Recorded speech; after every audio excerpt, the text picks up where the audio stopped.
আমি ব্যক্তিগতভাবে মনে করি এই মাহফিল এটা রাজনৈতিক মঞ্চও না, এই মাহফিল এটা গালিগালাজের মঞ্চও না, এটা পবিত্র জায়গা। এখান থেকে মানুষকে হেদায়েতের দিকে, সত্য আর সুন্দরের দিকে আহ্বান করা হবে। এখন আমরা সামান্য মাসআলাগত পার্থক্য থাকার কারণে দেখবেন, আপনারা সোশ্যাল মিডিয়ায় দেখেন হুজুররাই এখন যে আজে বাজে ভাষায় গালিগালাজ করে, এরকম আছে না? সামান্য মাসআলাগত বিভেদের কারণে এরকম গালিগালাজ করা কিংবা একজন আরেকজনের উপরে চড়াও হয়ে এরকম কথা বলা, এটা ঠিক নয়। এটা ঐক্যের বন্ধনকে একেবারে ছিন্ন ভিন্ন করে ফেলবে, ঠিক না? আগে তো আপনারা দোয়া চাইতেন, হুজুর আমাদের জন্য দোয়া করেন আপনারা। এখন পরিস্থিতি খুব খারাপ, কিন্তু আমাদের কি দোয়া চাইতে হয়? আপনারা দোয়া করেন আমরা যেন একটু ঠিকঠাক থাকি, কারণ আমাদের মধ্যে যে বিভেদ আর যে ঠেলাঠেলি, আলেমে আলেমে বিভেদ এখন জালিমে জালিমে দোস্তি, আলেমে আলেমে বিভেদ এখন জালিমে জালিমে দোস্তি, পথের ঠিকানা জানা নেই কারো, কে কোথায় পাবে স্বস্তি, কে কোথায় পাবে স্বস্তি। সালাতে কোথায় দুহাত বাঁধবে নাভির উপরে বুকে, আমিন বলবে চুপিসারে নাকি সজোরে আওয়াজ ফুঁকে, ছোট আরো ছোট বিষয় নিয়েও চলছে ভীষণ দ্বন্দ্ব, সব দল ভাবে আমরাই ভালো অন্যরা কালো মন্দ, ফরজ নিয়ে তো মারামারি নেই নফলে সফল ডুব, ফরজ নিয়ে তো মারামারি নেই নফলে সফল ডুব, টুপির আকার আকৃতি নিয়ে গবেষণা হয় খুব। ফরজ নিয়ে কোনো আলেমের মধ্যে মারামারি আছে? নফল নিয়ে আমাদের ঠেলাঠেলি দরকার আছে এগুলো করার। যার ইচ্ছা আমিন জুড়ে বলবে, যার ইচ্ছা আসতে বলবে, যার ইচ্ছা নাভির উপরে হাত বাঁধবে, যার ইচ্ছা বুকে হাত বাঁধবে, এ নিয়ে আমরা মারামারি করব। ফরজ নিয়ে তো মারামারি নেই নফলে সফল ডুব, টুপির আকার আকৃতি নিয়ে গবেষণা হয় খুব। আমরা এখন টুপি দিয়ে ইসলাম চিনি, ও বলছি এটা কৌমি টুপি, আহারে দেখছো এটা আলিয়া টুপি, এটা চর্মনাই টুপি, এটা জামাত টুপি, এটা এই টুপি সেই টুপি, এরকম আছে? আহা, আপনাদের এলাকায় নাই, অন্য এলাকায় আছে। আমরা সারা দেশে যাই, আস্তাগফিরুল্লাহ। টুপি দিয়ে ইসলাম যাচাই করতে কে বলেছে? টুপি দিয়ে আর হুজুর দিয়ে ইসলাম যাচাই করলে চলবে না, ইসলাম যাচাই করতে হবে কোরআন সুন্নাহ দিয়ে। খ্যাতির নেশায় আলেমের মন ব্যস্ত, ভীষণ ব্যস্ত, এই সমাজের সব কাজে তাই জালেমের হাতে ন্যস্ত, নিজের হিসেব করে না আলেম অন্যের কথা ভাবে, বিরোধকারীরা জান্নাতে নাকি জাহান্নামেই যাবে, কাফের ফাসিক লক্ষ ফতোয়া পকেটেই আছে জমা, আল্লাহর কাছে ছাড় আছে তবু তার কাছে নেই ক্ষমা, হেরার চেরাগে চিনতে পারেনি এখনো আপন পর, জালেমের হাতে চলে গেছে তাই নিজের সাজানো ঘর, হেরার চেরাগে চিনতে পারেনি এখনো আপন পর, জালেমের হাতে চলে গেছে তাই নিজের সাজানো ঘর, সালতানাতের মিনার হারিয়ে আশ্রয়ে তার বস্তি, জালিমে জালিমে দোস্তি, আলেমে আলেমে বিভেদ এখন জালিমে জালিমে দোস্তি, পথের ঠিকানা জানা নেই কারো, কে কোথায় পাবে স্বস্তি, কে কোথায় পাবে স্বস্তি। 1914 সালের পরে মারহানা বাদ দেন আপনি, 1914 সালের পর থেকে, প্রথম বিশ্বযুদ্ধের পর থেকে মুসলমানদের শুধু অধঃপতনই শুরু হয়েছে। এর আগে আমরা যখন সব কিছু ভুলে গিয়ে আমরা এক ছিলাম, যতদিন আমরা এক ছিলাম ততদিন মুসলমানরাই পৃথিবীকে শাসন করেছে। কেন ভাই এই ছোটখাটো মত এগুলো আপনারা বাদ দিয়ে কেন এক কাতারে আসতে পারেন না? আচ্ছা, নামাজে গেলে আমরা কে বলে, তুই বিএনপি, তুই আওয়ামী লীগ, যা সামনে যা, পিছনে যা, হুজুর আমি কওমি আমাকে সামনে দেন, আলিয়া তুই পিছনে যা বলি। আমরা মাহফিলে যখন আসি ভেদাভেদ করি, আওয়ামী লীগ, বিএনপি, চরমুনাই, জামাত, জাতীয় পার্টি সব ভাই চলে আসি, নামাজেও সবাই চলে যায়। এইভাবে যদি আমরা সব ভাই এক থাকতে পারি, আল্লাহর কসম অমুসলিমরা, আল্লাহর কসম জালেমরা, ইসলামের বিরোধী যারা, তারা কখনোই আমাদের মাথার উপরে কাঁঠাল ভেঙে খাওয়ার সাহস করতে পারবে না। এক এবং ন্যাক থাকতে হবে। আল্লাহ আমাদেরকে তৌফিক দাও। দলাদলি করা যাবে এবং মাহফিলের মঞ্চকেও দলাদলির মঞ্চ বানানো যাবে। কোরআনটা এটা কি কোনো গোষ্ঠী? কোরআন কার? আল্লাহ কার? সবার আল্লাহ কার? নবী কার? আমরা সবাই কার? ভেদাভেদ কেন? আমরাও এক থাকবো ইনশাআল্লাহ। এক ভাই আরেক ভাইকে গালি দিব না, পারবো তো? গালি দিলে জবানের হক নষ্ট হয়, আর জবানের হক নষ্ট হলে মানুষ কোথায় যায়? ওই প্রথম হাদিসটা মনে রাখবেন যে হুজুর আমাদেরকে আলোচনা শোনাইছিল, প্রথম হাদিসটাই, আজকের আলোচনার প্রথম হাদিসটাই কি ছিল? জবান যারা নাপাক করবে, অপব্যবহার করবে, হক নষ্ট করবে, কোথায় যাবে? আলোচনার 2 নম্বর হাদিস ছিল তার বিপরীত। আর যারা এটা হেফাজত করবে, নবীজি বলছেন আমি জিম্মাদার, আমি তার জন্য জিম্মাদার, আমি তারে নিয়ে জান্নাতে ঢুকবো। সুবহানাল্লাহ। জান্নাতে যেতে চাইতো সবাই। এই 3.5 হাত বডিতে আল্লাহ তাআলা কি যে দামি নিয়ামত দিয়েছেন। একবার এক লোক একজন প্রখ্যাত দার্শনিকের কাছে গিয়ে সে বলল যে দেখেন, আমি খুব অসহায় মানুষ, গরিব মানুষ, আমাকে একটু সহযোগিতা করেন, আমার হালত, আমার অবস্থা খুব একটা ভালো নয়। ওই আলেম, তিনি অনেক বড় মাপের আলেম, তিনি বললেন আচ্ছা তুমি কি সত্যিই গরিব? সে বলল হ্যাঁ আমি অনেক গরিব, টাকা পয়সা নাই, ঘর বাড়ি নাই, ঠিকমতো খেতে পারি না, অনেক গরিব আমি, আমাকে একটু সহযোগিতা করেন। ওই আলেম তখন বললেন, পুনরায় বললেন আসলেই কি তুমি গরিব? ওই লোকটি বলল আমার কথা কি আপনার বিশ্বাস হয় না? আমি তো বলছি আমি গরিব। তিনি তখন বললেন ঠিক আছে, তোমার যে 2টি চর্মচক্ষু রয়েছে আমি তোমাকে 1 লক্ষ দিনার দিব। কত লক্ষ দিনার? শোনেন, 1 লক্ষ টাকা না, 1 লক্ষ দিনার। 1 লক্ষ দিনার বা দেরহাম তোমাকে দিব, তোমার 2টি চক্ষু আমাকে দিয়ে দাও। লোকটা বলল না, ইটস ইম্পসিবল, এটা আমার দ্বারা অসম্ভব, এটা তো টাকা দিয়ে, এটা টাকা দিয়ে কখনো এটাকে মূল্যায়ন করা যাবে না। ওই আলেম বললেন ঠিক আছে, চক্ষু না হয় না দিলে আমি তোমাকে 1 লক্ষ দেরহাম বা 1 লক্ষ দিনার দিব, তোমার 2টা হাত আমাকে দিয়ে দাও। সে বলল না। আলেম বললেন ঠিক আছে, তোমার 2টো পা দিয়ে দাও, 1 লক্ষ দিরহাম দিব। সে বলল না, এটাও দিব না। তখন আলেম তাকে প্রশ্ন করলেন, তোমার 3.5 হাত বডিতে হাজার হাজার কোটি টাকার সম্পদ থাকা সত্ত্বেও তুমি কিভাবে তোমাকে গরিব বলে দাবি করো? তুমি যদি গরিব বলো এটা আল্লাহর নাশুকরি হবে। সুতরাং অন্তত পক্ষে 3.5 হাত বডি তোমার সুস্থ থাকলে আল্লাহর শুকরিয়া আদায় করো যে তুমি অনেক ভালো আছো। অনেক মানুষ পঙ্গু, হাঁটতে পারে না, চলতে পারে না, খাইতে পারে না, চোখে দেখতে পারে না, এই নিয়ামত তোমার ভেতরে আছে, তুমি তো নিয়ামতের সাগরে ডুবে আছো, ঠিক কি না? এত নিয়ামত। এই জন্য আমি বলেছি আমাদেরকে আল্লাহ নিয়ামতের সাগরে ডুবিয়ে রেখেছেন, অথচ আল্লাহর নিয়ামত খেয়ে পড়ে সার্বক্ষণিক আমরা আল্লাহর সঙ্গে নাফরমানি করছি। আল্লাহ যদি রাগ করতেন, রাগ করে যদি গজব নাজিল করতেন, আমরা তো 1 ন্যানো সেকেন্ডও বেঁচে থাকতে পারতাম না।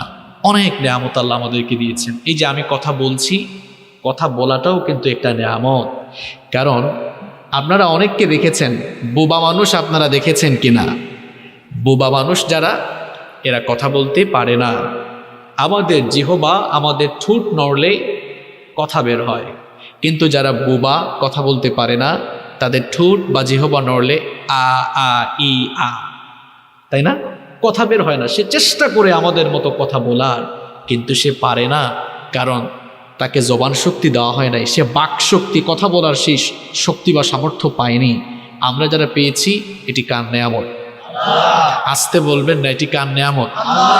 তাহলে এই যে জবান, আমাদের যত পাপ, আল্লাহর সঙ্গে যত সীমালঙ্ঘন, নাফরমানি আর অবাধ্যতা হচ্ছে গুনাহের সবচেয়ে বড় ইন্ডাস্ট্রি, সবচেয়ে বড় ফ্যাক্টরির নাম যদি জিজ্ঞেস করা হয়, সেই ফ্যাক্টরির নাম হলো মুখ।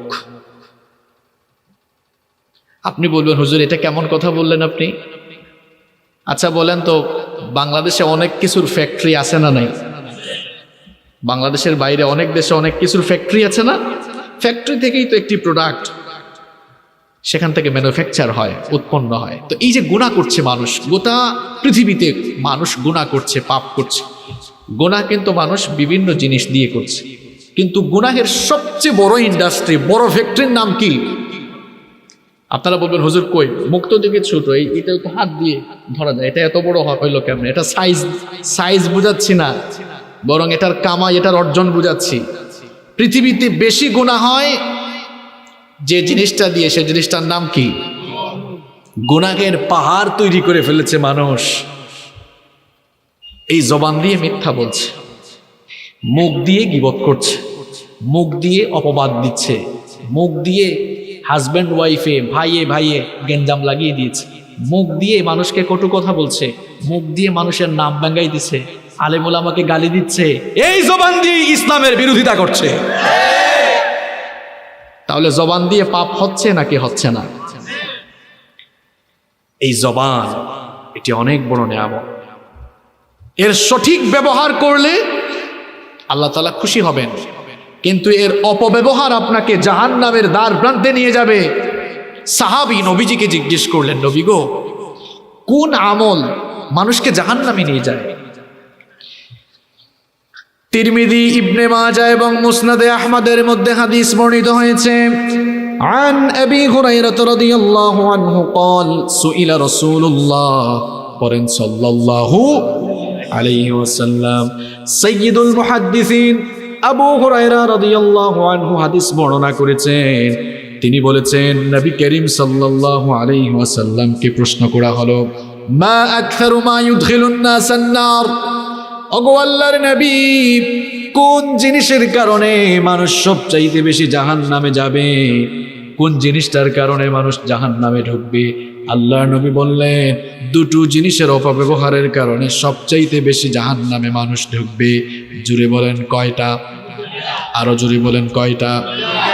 দুটো জিনিসের সঠিক ব্যবহার না করে মানুষ যখন এই দুটো জিনিসের অপব্যবহার করে মানুষ জাহান্নামের দিকে চলে যায়। সাহাবীরা বললেন, কোন দুটো জিনিসের অপব্যবহারের কারণে মানুষ জাহান্নামে যায়? নবীজি বললেন, এক নাম্বার হচ্ছে আল ফাম, এই মুখ, আর দুই নাম্বার হলো ওয়াল ফরাজ, লজ্জাস্থান। মুখ আর লজ্জাস্থান, এই দুটো জিনিসের অপব্যবহারকারীরা জাহান্নামে যাবে বলেছেন মুহাম্মদ সাল্লাল্লাহু। এই জবানের অপব্যবহার যদি আপনি করেন, জবানটাকে যদি নাপাক করে ফেলেন, এই জবান দিয়ে যদি আপনি আল্লাহর দ্বীনের বিরুদ্ধে, ইসলামের বিরুদ্ধে আপনি যদি কথা বলেন, এই জবানের হক যদি আপনি নষ্ট করেন, এই জবানের হক নষ্ট, আপনি যদি জবানের হক নষ্ট করে জবানের অপব্যবহার করেন, জাহান্নামে যেতে হবে। আর পক্ষান্তরে জবানের সঠিক ব্যবহার করলে খুব চমৎকার একটি সুসংবাদ দিয়েছেন নবীজি। নবীজি বলেছেন, বুখারীর হাদিস, নবীজি বলেছেন, মাইয়াদমান লি মা বাইনা লাহইহি ওয়া মা বাইনা রিজলাইহি আদমানু লাহুল জান্নাহ। আল্লাহর নবী বলেছেন, যে ব্যক্তি তার মুখ আর লজ্জাস্থান এই দুটো জিনিসের হেফাজত করবে, এই দুটো জিনিসকে যারা আল্লাহর অবাধ্যতা থেকে রক্ষা করতে পারবে, হেফাজত করতে পারবে, এই মুখ আর লজ্জাস্থানের জিম্মাদারি যারা গ্রহণ করবে, কাল কিয়ামতের কঠিন দিনে আমি নবী নিজেই তাদের জন্য জান্নাতের জিম্মাদার হয়ে যাব। আপনারা আমার এই কথাটা শুনেন নাই বলে আসলে বুঝতে পারেন নাই। আমি অনেক দামি একটি কথা বলে ফেলেছি। আমি কথাটি আবারও রিপিট করছি, যেহেতু আপনারা শোনেন নাই, আমার বাবারা, আমার ভাইরা শোনেন। আমরা প্রথমে একটি হাদিস শুনেছি যে জবানের অপব্যবহারকারীরা কোথায় যাবে? জাহান্নামে যাবে। এরপরেই আমি আর একটা হাদিস বলেছি, নবীজি আবার সুসংবাদ দিয়েছেন, জবানের অপব্যবহার করলে জাহান্নামে যেমন যাবে, নবীজি বললেন সুসংবাদ গ্রহণ করো, মাইয়াদমান লি মা বাইনা লাহইহি ওয়া মা বাইনা রিজলাইহি আদমানু লাহুল জান্নাহ। নবীজি বললেন, জবানের অপব্যবহারের বিপরীতে যদি জবানটার সঠিক ব্যবহার করো, এই জবান দিয়ে যদি নাপাক কথা ছেড়ে দিয়ে সত্য বলো, মানুষকে যদি কষ্ট না দাও, জবানের হক যদি আদায় করো, জবানটাকে যদি পবিত্র রাখতে পারো, জবান দিয়ে যদি কোরআনের তেলাওয়াত করো, এই জবানটাকে যদি তুমি ভালো রাখতে পারো, জবানটার হেফাজত করতে পারো, নবীজি বলেছেন, আমার উম্মত তুমি শোনো, এই জবানের জিম্মাদারি তুমি যদি গ্রহণ করো, কাল কিয়ামতের দিন আমি নবী নিজেই তোমার জন্য জান্নাতের জিম্মাদার হয়ে যাব। কত বড় কথা, কত বড় সুসংবাদ! আপনি এই জবানটা ঠিক করে ফেলেন, নবীজি বলছেন, আমি তোমার জন্য নিজে জান্নাতের ঠিকাদার, জিম্মাদার, সাফায়াতকারী হয়ে তোমাকে নিয়েই জান্নাতে ঢুকবো। সুবহানাল্লাহ। একটা জিনিস আপনি ঠিক করে ফেলেন ভাই, জবান। সারা জীবন ওয়াজ হইল, ওয়াজ শুনে যাওয়ার পরে বাড়িতে গিয়ে মিথ্যা বলে, ওয়াজ শুনে যাওয়ার পরেই গালাগালি করে, ওয়াজ শুনে যাওয়ার পরেই মানুষের গীবত করে। কিসের ওয়াজ শুনেছেন আপনি? এখনো তো আপনার জবানটাকেই ঠিক করতে পারেন নাই। আজকে জবান ঠিক করার ওয়াজ শুনে যান। আমি আপনাকে মাত্র 20-25 মিনিটে এমন কিছু দামি কথা শোনাবো, কিভাবে মানুষ এই মুখটা দিয়ে, দেখেন ছোট্ট সাইজ এই মুখ, এইটা, এই ছোট জিনিস দিয়ে সে গুনাহের পাহাড় তৈরি করে ফেলেছে। আজ আমরা তওবা করে গুনাহের এই পাহাড় কেটে কেমনে আবার একই মুখ দিয়ে একই জবান দিয়ে নেকির পাহাড় তৈরি করতে পারবো, এর প্রসেসটা সরাসরি কোরআন সুন্নাহ থেকে জানবো ইনশাআল্লাহ। মুআয বিন জাবাল রাদিয়াল্লাহু আনহু নবীজির একজন প্রিয় সাহাবী, তিনি নবীজির কাছে এসে বললেন, নবী গো, আমাকে একটা সহজ আমল শিখান, যেই সহজ আমলটি করে আমি খুব সহজে জান্নাতে ঢুকবো। নবীজি বললেন, মুআয, ইসলামের আরকানগুলোকে যথাযথভাবে মেনে চলো, তবে তুমি শোনো, আরেকটি সহজ আমল তোমাকে বলছি। নবীজি তার জিহ্বাটা টেনে ধরলেন। ভালো করে শোনেন যুবক ভাইরা, ভালো করে শোনেন। আপনারা যৌবন বয়সে মানুষ লাফালাফি বেশি করে, মুখ দিয়ে যা আসে তাই বলে। মুআয রাদিয়াল্লাহু আনহুকে নবীজি ডেকে বললেন, কাছে আসো। জিহ্বাটা টেনে ধরে বললেন, এটাকে কন্ট্রোল করো, এটাকে নিয়ন্ত্রণ করো। মুআয বিন জাবাল রাদিয়াল্লাহু আনহু পাল্টা প্রশ্ন করলেন, ওগো আল্লাহর নবী, আমরা এই মুখ দিয়ে, এই জিহ্বা দিয়ে, জবান দিয়ে যা বলি সেগুলোর জন্য কি রব্বুল আলামিন আমাদেরকে পাকড়াও করবেন নাকি? নবীজি তখন বললেন, মুআয রে শোনো, এই জিহ্বাকে, মুখটাকে যারা অনিয়ন্ত্রিত করে ফেলেছে, কিয়ামতের দিন রব্বুল আলামিন অর্ডার দিবেন, মুখের অপব্যবহারকারী বান্দাগুলোকে উপর করে টেনে হিচড়ে জাহান্নামে নিয়ে নিক্ষেপ করো।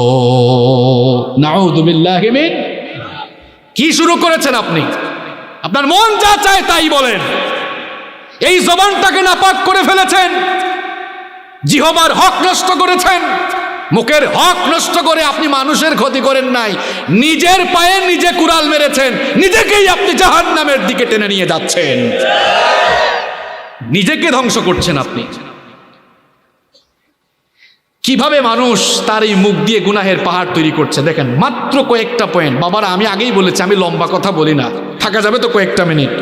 দেখেন, এখানে আনুমানিক অনুমান নির্ভর কোনো কথা বলবো না, একেবারে বাস্তব কিছু কথা বলবো। এক নাম্বার, এই জবানের অপব্যবহার হচ্ছে, জবান দিয়ে মানুষ মিথ্যা বলছে। মিথ্যার এত চর্চা করছি আমরা, ঘরে মিথ্যা, বাহিরে মিথ্যা, সব জায়গায় শুধু মিথ্যা। ফোন আসছে, বন্ধু তুমি কোথায়? আসে বাড়িতে। কয় আমি কক্সবাজার চলে আসছি রে, দোয়া করিস। দেখছেন অবস্থা?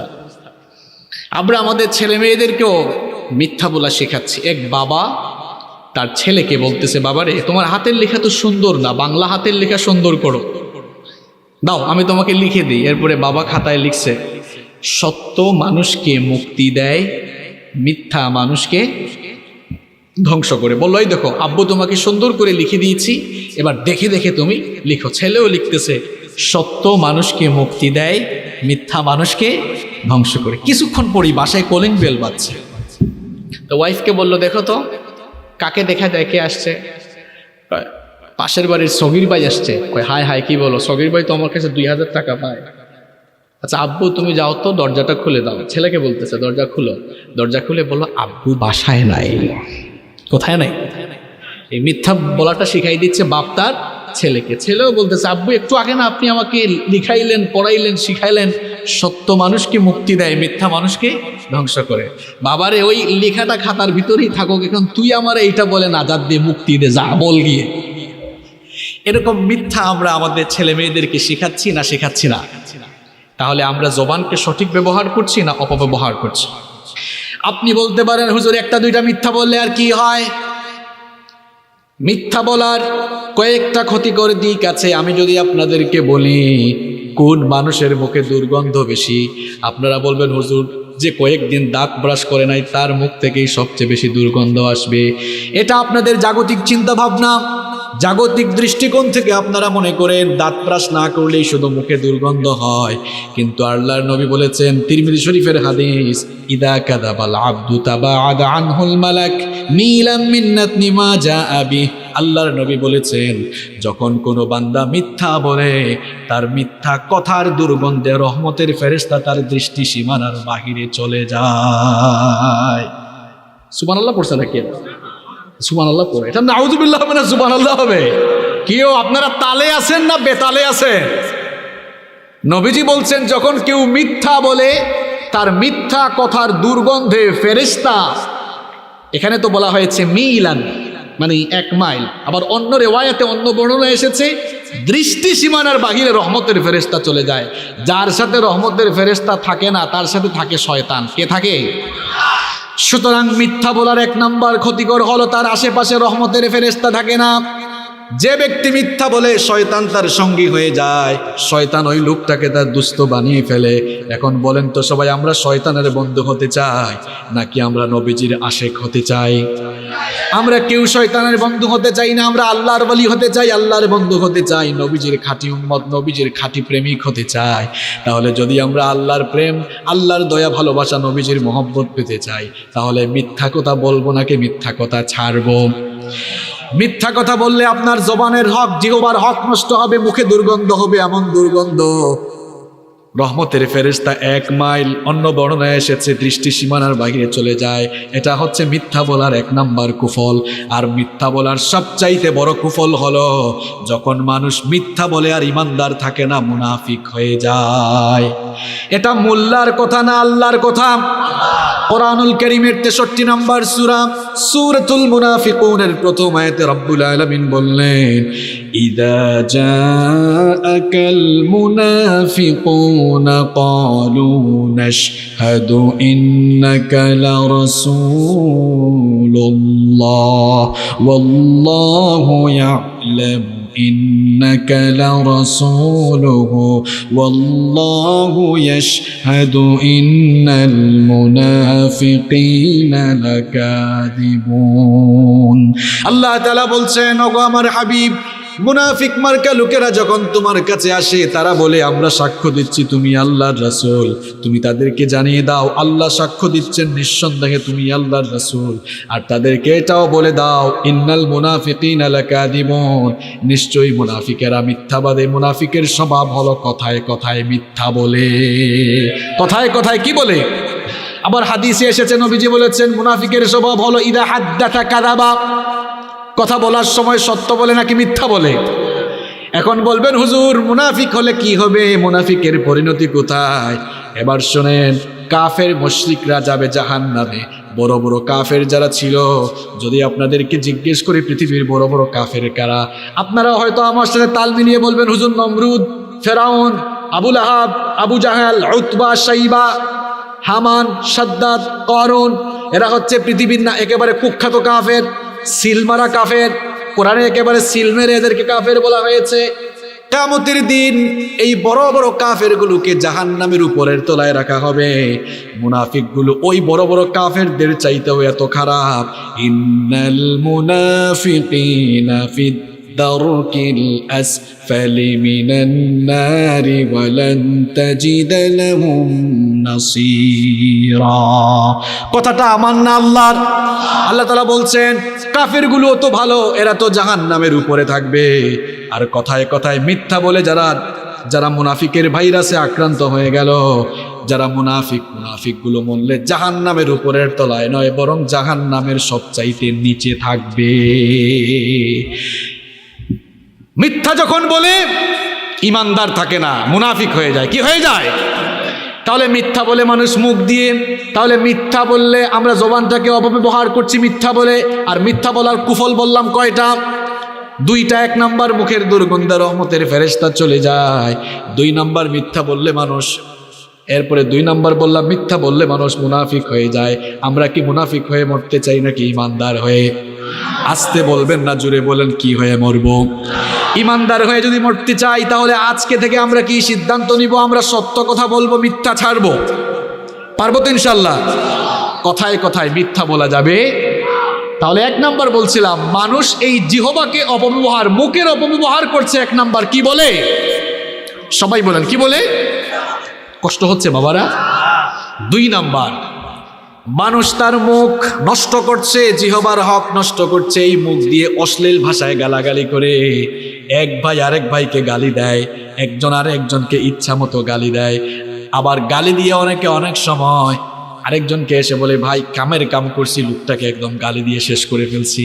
খুব গর্ব করে বড়াই করে। শুনেন, গালিবাদ যারা, মাঝে মাঝে গালি দেওয়ার স্বভাব যাদের আছে, এই হাদিসটা কান খাড়া করে শুনেন। যদি হাদিসটা বুঝতে পারেন জীবনে কোনোদিন আর আপনি গালি দিবেন না।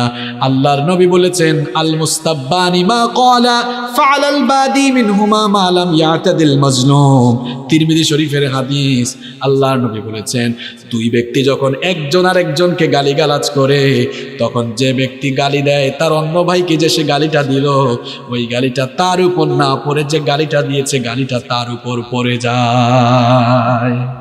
আপনি যে গালি দিলেন, মা বাপ তুলে অনেকে গালি দেয়, গালি দেয় না? ভাই দিছি রে, মারতে না পারলে কি হবে, অন্তত গালি দিছি, মানে খুব গর্ব করে। গালিটা যে দিলেন, গালিটা তার উপর পড়লো না আগে আপনার উপর পড়লো? ওই যে অবস্থাটা এমন, উদাহরণ দিচ্ছি, মানুষ বলে না উপরে থুতু মারলে কার উপর পড়ে? আপনি উপর দিকে থুতু মারছেন, থুতুটা কার উপর পড়বে? আরেকজনের উপর না আপনার উপরে? কথা কন না কেন, কার উপরে? মানুষ বলে না পানিতে কুড়াল মারলে কোথায় পড়ে? নিজের হাঁটুতেই পড়ে। তো গালি দিয়ে মনে করছেন খুব কামের কাজ করে ফেলেছেন। যুবক ভাইয়েরা শুনেন, এখন তো ফেসবুকে গালিগালাদের চর্চা হয় সবচাইতে বেশি। এটা গালি দেওয়ার প্ল্যাটফর্ম এখন হয়ে গেছে। আপনার যে মন যা চায় তাই মানুষকে গালিগালাজ করেন। অনেক সময় মরা মানুষকেও আমরা গালি দেই, অথচ নবীজি বলেছেন লা তাসুব্বুল আমওয়াত, মরা মানুষকেও গালি দিও না, কারণ সে কার জিম্মায় চলে গেছে। গালি দিচ্ছেন কেন? গালি দিয়ে তো নিজের লস করছেন আপনি। আর নবীজি বলেছেন সিবাবুল মুসলিমি ফুসুকুন ওয়া কিতালুহু কুফরুন, কোন মুসলমানকে হত্যা করা কুফরি, আর কোন মুসলমানকে গালি দেওয়া ফাসিকি। মুসলমানকে গালি দেওয়া কি? আপনাদের কথা কি বলবো, আমরা তো হুজুররাই এখন এক হুজুরকে আর এক হুজুরকে গালি দেয়, কি আছে নাকি? দেখেন মাহফিল, আমি ব্যক্তিগতভাবে মনে করি এই মাহফিল এটা রাজনৈতিক মঞ্চও না, এই মাহফিল এটা গালিগালাজের মঞ্চও না, এটা পবিত্র জায়গা। এখান থেকে মানুষকে হেদায়েতের দিকে, সত্য আর সুন্দরের দিকে আহ্বান করা হবে। এখন আমরা সামান্য মাসআলাগত পার্থক্য থাকার কারণে দেখবেন, আপনারা সোশ্যাল মিডিয়ায় দেখেন হুজুররাই এখন যে আজে বাজে ভাষায় গালিগালাজ করে, এরকম আছে না?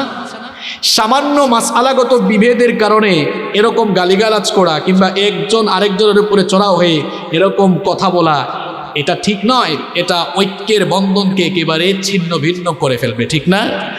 আগে তো আপনারা দোয়া চাইতেন, হুজুর আমাদের জন্য দোয়া করেন আপনারা। এখন পরিস্থিতি খুব খারাপ, কিন্তু আমাদের কি দোয়া চাইতে হয়? আপনারা দোয়া করেন আমরা যেন একটু ঠিকঠাক থাকি, কারণ আমাদের মধ্যে যে বিভেদ আর যে ঠেলাঠেলি, আলেমে আলেমে বিভেদ এখন জালিমে জালিমে দোস্তি, আলেমে আলেমে বিভেদ এখন জালিমে জালিমে দোস্তি, পথের ঠিকানা জানা নেই কারো, কে কোথায় পাবে স্বস্তি, কে কোথায় পাবে স্বস্তি।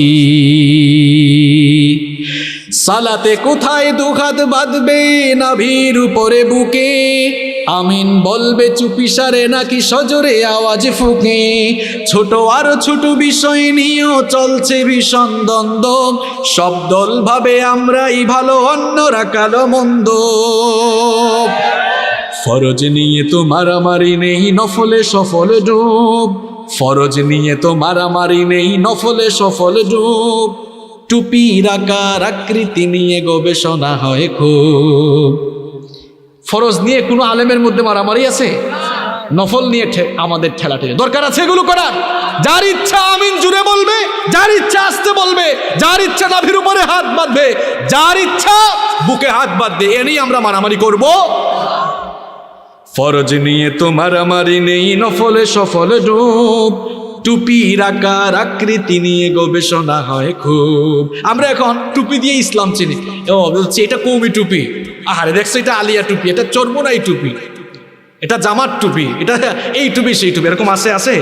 আহা, আপনাদের এলাকায় নাই, অন্য এলাকায় আছে। আমরা সারা দেশে যাই, আস্তাগফিরুল্লাহ।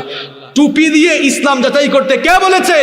টুপি দিয়ে আর হুজুর দিয়ে ইসলাম যাচাই করলে চলবে না, ইসলাম যাচাই করতে হবে কোরআন সুন্নাহ দিয়ে।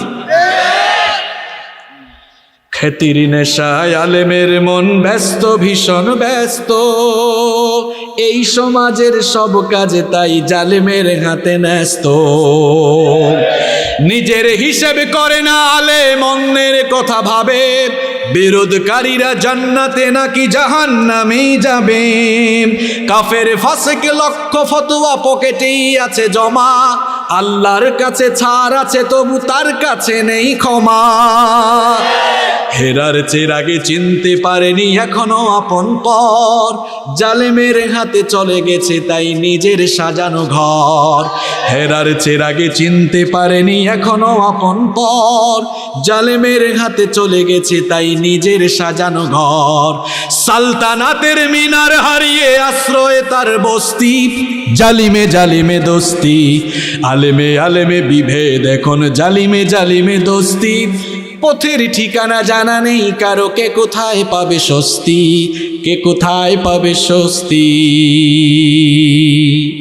1914 সালের পরে মারহালা বাদ দেন আপনি। 1914 সালের পর থেকে, প্রথম বিশ্বযুদ্ধের পর থেকে মুসলমানদের শুধু অধঃপতনই শুরু হয়েছে। এর আগে আমরা যখন সব কিছু ভুলে গিয়ে আমরা এক ছিলাম, যতদিন আমরা এক ছিলাম ততদিন মুসলমানরাই পৃথিবীকে শাসন করেছে। কেন ভাই এই ছোটখাটো মত এগুলো আপনারা বাদ দিয়ে কেন এক কাতারে আসতে পারেন না? আচ্ছা, নামাজে গেলে আমরা কে বলে, তুই বিএনপি, তুই আওয়ামী লীগ, যা সামনে যা, পিছনে যা, হুজুর আমি কওমি, আমাকে সামনে দেন, আলিয়া তুই পিছনে যা বলি। আমরা মাহফিলে যখন আসি ভেদাভেদ করি, আওয়ামী লীগ, বিএনপি, চরমুনাই, জামাত, জাতীয় পার্টি সব ভাই চলে আসি, নামাজেও সবাই চলে যায়। এইভাবে যদি আমরা সব ভাই এক থাকতে পারি, আল্লাহর কসম অমুসলিমরা, আল্লাহর কসম জালেমরা, ইসলামের বিরোধী যারা, তারা কখনোই আমাদের মাথার উপরে কাঁঠাল ভেঙে খাওয়ার সাহস করতে পারবে না। এক এবং ন্যাক থাকতে হবে। আল্লাহ আমাদেরকে তৌফিক দাও। দলাদলি করা যাবে এবং মাহফিলের মঞ্চকেও দলাদলির মঞ্চ বানানো যাবে। কোরআনটা এটা কি কোনো গোষ্ঠী? কোরআন কার? আল্লাহ কার? সবার আল্লাহ কার? নবী কার? আমরা সবাই কার? ভেদাভেদ কেন? আমরাও এক থাকবো ইনশাআল্লাহ। এক ভাই আরেক ভাইকে গালি দিব না, পারবো তো? গালি দিলে জবানের হক নষ্ট হয়, আর জবানের হক নষ্ট হলে মানুষ কোথায় যায়? ওই প্রথম হাদিসটা মনে রাখবেন যে হুজুর আমাদেরকে আলোচনা শোনাইছিল, প্রথম হাদিসটাই, আজকের আলোচনার প্রথম হাদিসটাই কি ছিল? জবান যারা নাপাক করবে, অপব্যবহার করবে, হক নষ্ট করবে, কোথায় যাবে? আলোচনার 2 নম্বর হাদিস ছিল তার বিপরীত। আর যারা এটা হেফাজত করবে, নবীজি বলছেন আমি জিম্মাদার, আমি তার জন্য জিম্মাদার, আমি তারে নিয়ে জান্নাতে ঢুকবো। সুবহানাল্লাহ। জান্নাতে যেতে চাইতো সবাই। দেখেন জবানের হক নাম্বার 3। 3 নাম্বার মানুষ কেমনে নষ্ট করছে? এই জবান দিয়ে, মুখ দিয়ে সে তার আরেক ভাইয়ের গীবত করছে। গীবত হচ্ছে এক ভাইয়ের দোষ আরেক ভাইয়ের কাছে গিয়ে বলা। গীবতের সংজ্ঞা চলেন আমরা হাদিস থেকে জেনে নিই। নবীজি একদিন সাহাবীদেরকে বললেন, আতাদরুনা মাল গীবা, আমার সাহাবীরা তোমরা কি গীবতের ডেফিনেশন জানো নাকি? গীবতের পরিচয় জানো নাকি? সাহাবায়ে কেরামদের মধ্যে বিনয় ছিল, কোনো বিষয় তারা জানলেও বলতেন আল্লাহু ওয়া রাসূলুহু আলাম, এ ব্যাপারে আল্লাহ এবং তার রাসূলই সবচাইতে ভালো জানেন। তারা এই কথা বললেন। নবীজি তখন বললেন, গীবত হচ্ছে যিকরুকা আখাকা বিমা ইয়াকরাহু, তোমার ভাইয়ের এমন কথা তুমি আরেকজনকে বলবে যা সে শুনলে মন খারাপ করবে, সে এটা অপছন্দ করবে। সাহাবীরা তখন বললেন, ওগো আল্লাহর নবী, যদি আমার ভাইয়ের এমন কোনো কথা আরেকজনকে বলি যা তার মধ্যে আছে, তাহলে কি গীবত হবে নাকি? আল্লাহর নবী বললেন, তুমি যা বলেছো তা যদি তার মধ্যে থাকে তাহলে সেটা গীবত হবে, আর যদি না থাকে তাহলে তুমি তাকে অপবাদ দিলে। কি দিলে? আল্লাহর নবী বললেন, খবরদার, সাবধান, আল গীবাতু আশাদ্দু মিনাজ জিনা, জিনার চাইতেও গীবত হচ্ছে মারাত্মক। সাহাবায়ে কেরাম বললেন, ওগো আল্লাহর নবী, জিনা তো অনেক বড় অপরাধ, জিনার চাইতে গীবতটা মারাত্মক হয় কেমনে? আল্লাহর নবী বললেন, জিনা করার পর বান্দা আল্লাহর কাছে তওবা করলে আল্লাহ মাফ করে দিতেও পারেন, কিন্তু কোনো মানুষ যখন কারো গীবত করে, এটা মানুষের হক, হাক্কুল ইবাদ নষ্ট করে। যার গীবত করেছে সে যদি মাফ না করে কাবা শরীফের ইমামের কাছে গিয়েও আর মাফ পাওয়া যাবে না, এমনকি আল্লাহ কবুল করবেন না ততক্ষণ। যার গীবত করা হয়েছে সে মাফ করবে না যতক্ষণ। ঠিক তো বললেন ভাই? সকালবেলায় তো গীবত শুরু করেন। এই যে এলাকায় এলাকায় চায়ের দোকান আছে, এটা বাংলাদেশের 2nd পার্লামেন্ট। কারণ ওখানে দোকানদার, চায়ের দোকানদার যে আছে সে স্পিকারের ভূমিকায় থাকে, আর যারা আসে তারা সবাই সাংসদের ভূমিকায় অবতীর্ণ হয়ে চায়ের কাপে টুনুর টুনুর শব্দ লাগায়, ঝনঝনানি শব্দ, আর কোথায় কে কি করে সব হাবিজাবি কথা এখানে হয়। কি বলেন, এরকম হয় কি হয় না? আচ্ছা, গীবত করে লসটা কার হচ্ছে? দেখছেন আমরা এই মুখ দিয়ে কিভাবে নিজের এত ক্ষতি করতেছি।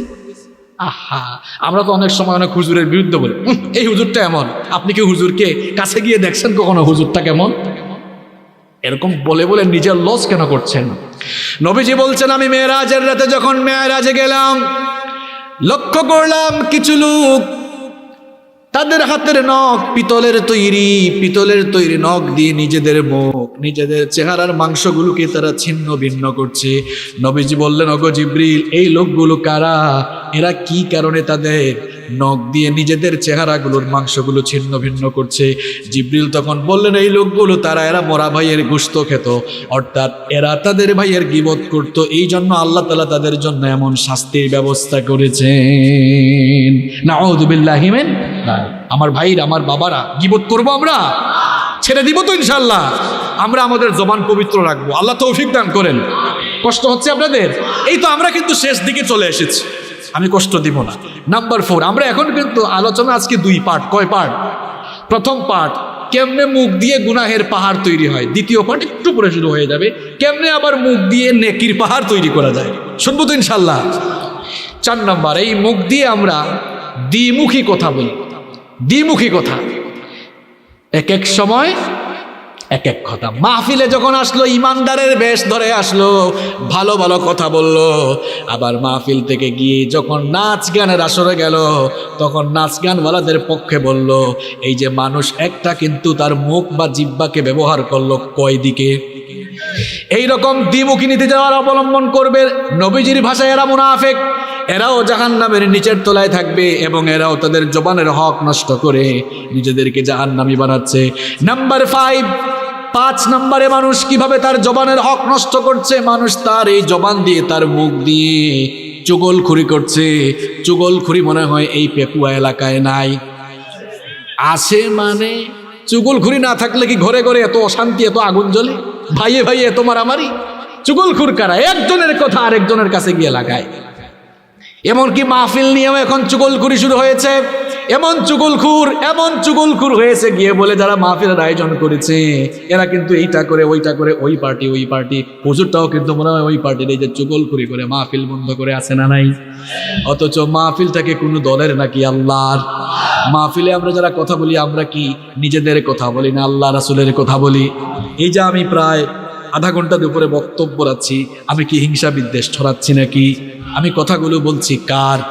এখানে আমরা আল্লাহর কথা বলি, রাসূলের কথা বলি। এই জন্য আমি প্রায় জায়গায় বলি, আল্লাহ রাসূলের কথা যাদের ভালো লাগে না, কোরআন হাদিসের কথা যাদের ভালো লাগে না, মাহফিলের বিরোধী হয় তারা। আবার অনেক সময় স্লিপ দিয়ে বলে, হুজুর আপনি কিন্তু কোরআন থেকে কথা বলবেন। বেটা, কোরআন থেকে কথা বললে তোর কাপড় চোপড় ঠিক থাকবে? কারণ কোরআন সুদের পক্ষে না বিপক্ষে? কোরআন জুলুমের পক্ষে না বিপক্ষে? এই জন্য ডিরেক্ট বলে ফেলে, হুজুর কিসসা কাহিনী বলেন, কোরআন হাদিস বললেন না। কারণ কোরআন হাদিস বললেই সত্য কথাগুলো মানুষের সামনে বলতে হবে, ঠিক কি না? তাহলে এই জবানের হক মানুষ কেমনে নষ্ট করে দেখেন। চুগলখুরি করছে। আল্লাহর নবী বললেন, লা ইয়াদখুলুল জান্নাতা নাম্মাম, চুগলখুর কখনো জান্নাতে ঢুকতে পারবে না। চুগলখুরের জন্য জান্নাত হারাম করেছেন কে? আবু লাহাব। তার বউয়ের নাম কি? হ্যাঁ, মাশাআল্লাহ, উম্মু জামিল। হাম্মালাতাল হাতাব। আল্লাহ সূরা লাহাবে ওই মহিলার বৈশিষ্ট্য, ওই মহিলার যে কুকীর্তিগুলো ছিল তা বলছেন সে কাঠ বহনকারিনী। মুফাসসিরগণ হাম্মালাতাল হাতাবের 2টো ব্যাখ্যা দিয়েছেন। কয়টা ব্যাখ্যা? 1 নম্বর ব্যাখ্যা, যদি সরাসরি অনুবাদে চলে যান, আল্লাহ বলেছেন সে ছিল কাঠ বহনকারিনী। মুফাসসিরগণ বলেছেন ওই মহিলা রাতের বেলা জঙ্গল থেকে কাটা এনে নবীজির ঘরের সামনে রাখতো নবীজিকে কষ্ট দেওয়ার জন্য, এই জন্য আল্লাহ তাকে বলেছেন কাঠ বহনকারিনী। আর অন্য অর্থে মুফাসসিরগণ বলেছেন এটা রূপক অর্থে বলা হয়েছে কাঠ বহনকারিনী, কারণ কাঠ দিয়ে কি জ্বালানো হয়? কথা বলেন, কি জ্বালানো হয়? তো এই মহিলা কথার আগুনে মানুষের চুগলখুরি করে, একজনের কথা আরেকজনের কাছে বলে মানুষে গ্যাঞ্জাম সে কি করতো? লাগাই দিত, যার কারণে ঘরের মধ্যে ভাইয়ে ভাইয়ে অশান্তির আগুন জ্বলতো। এই জন্য রূপ করতে বলা হয়েছে হাম্মালাতাল।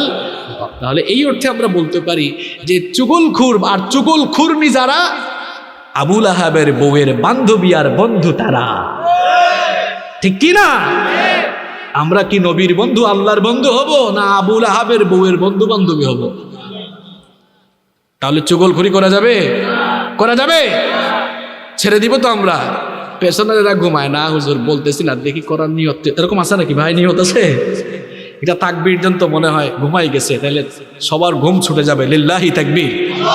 আসলে কষ্ট হওয়ারই তো কথা, অনেক আগ থেকে আলোচনা শুরু হয়েছে, আমরা শেষ করে ফেলবো তাড়াতাড়ি ইনশাআল্লাহ। দেখেন শেষ, নাম্বার 6, এই জবানের অপব্যবহার মানুষ কেমনে করতে। 6 নাম্বার, এই জবান দিয়ে মানুষকে কষ্ট দেয়, কটু কথা বলে, খুঁটা দেয় মানুষকে, এরকম আছে?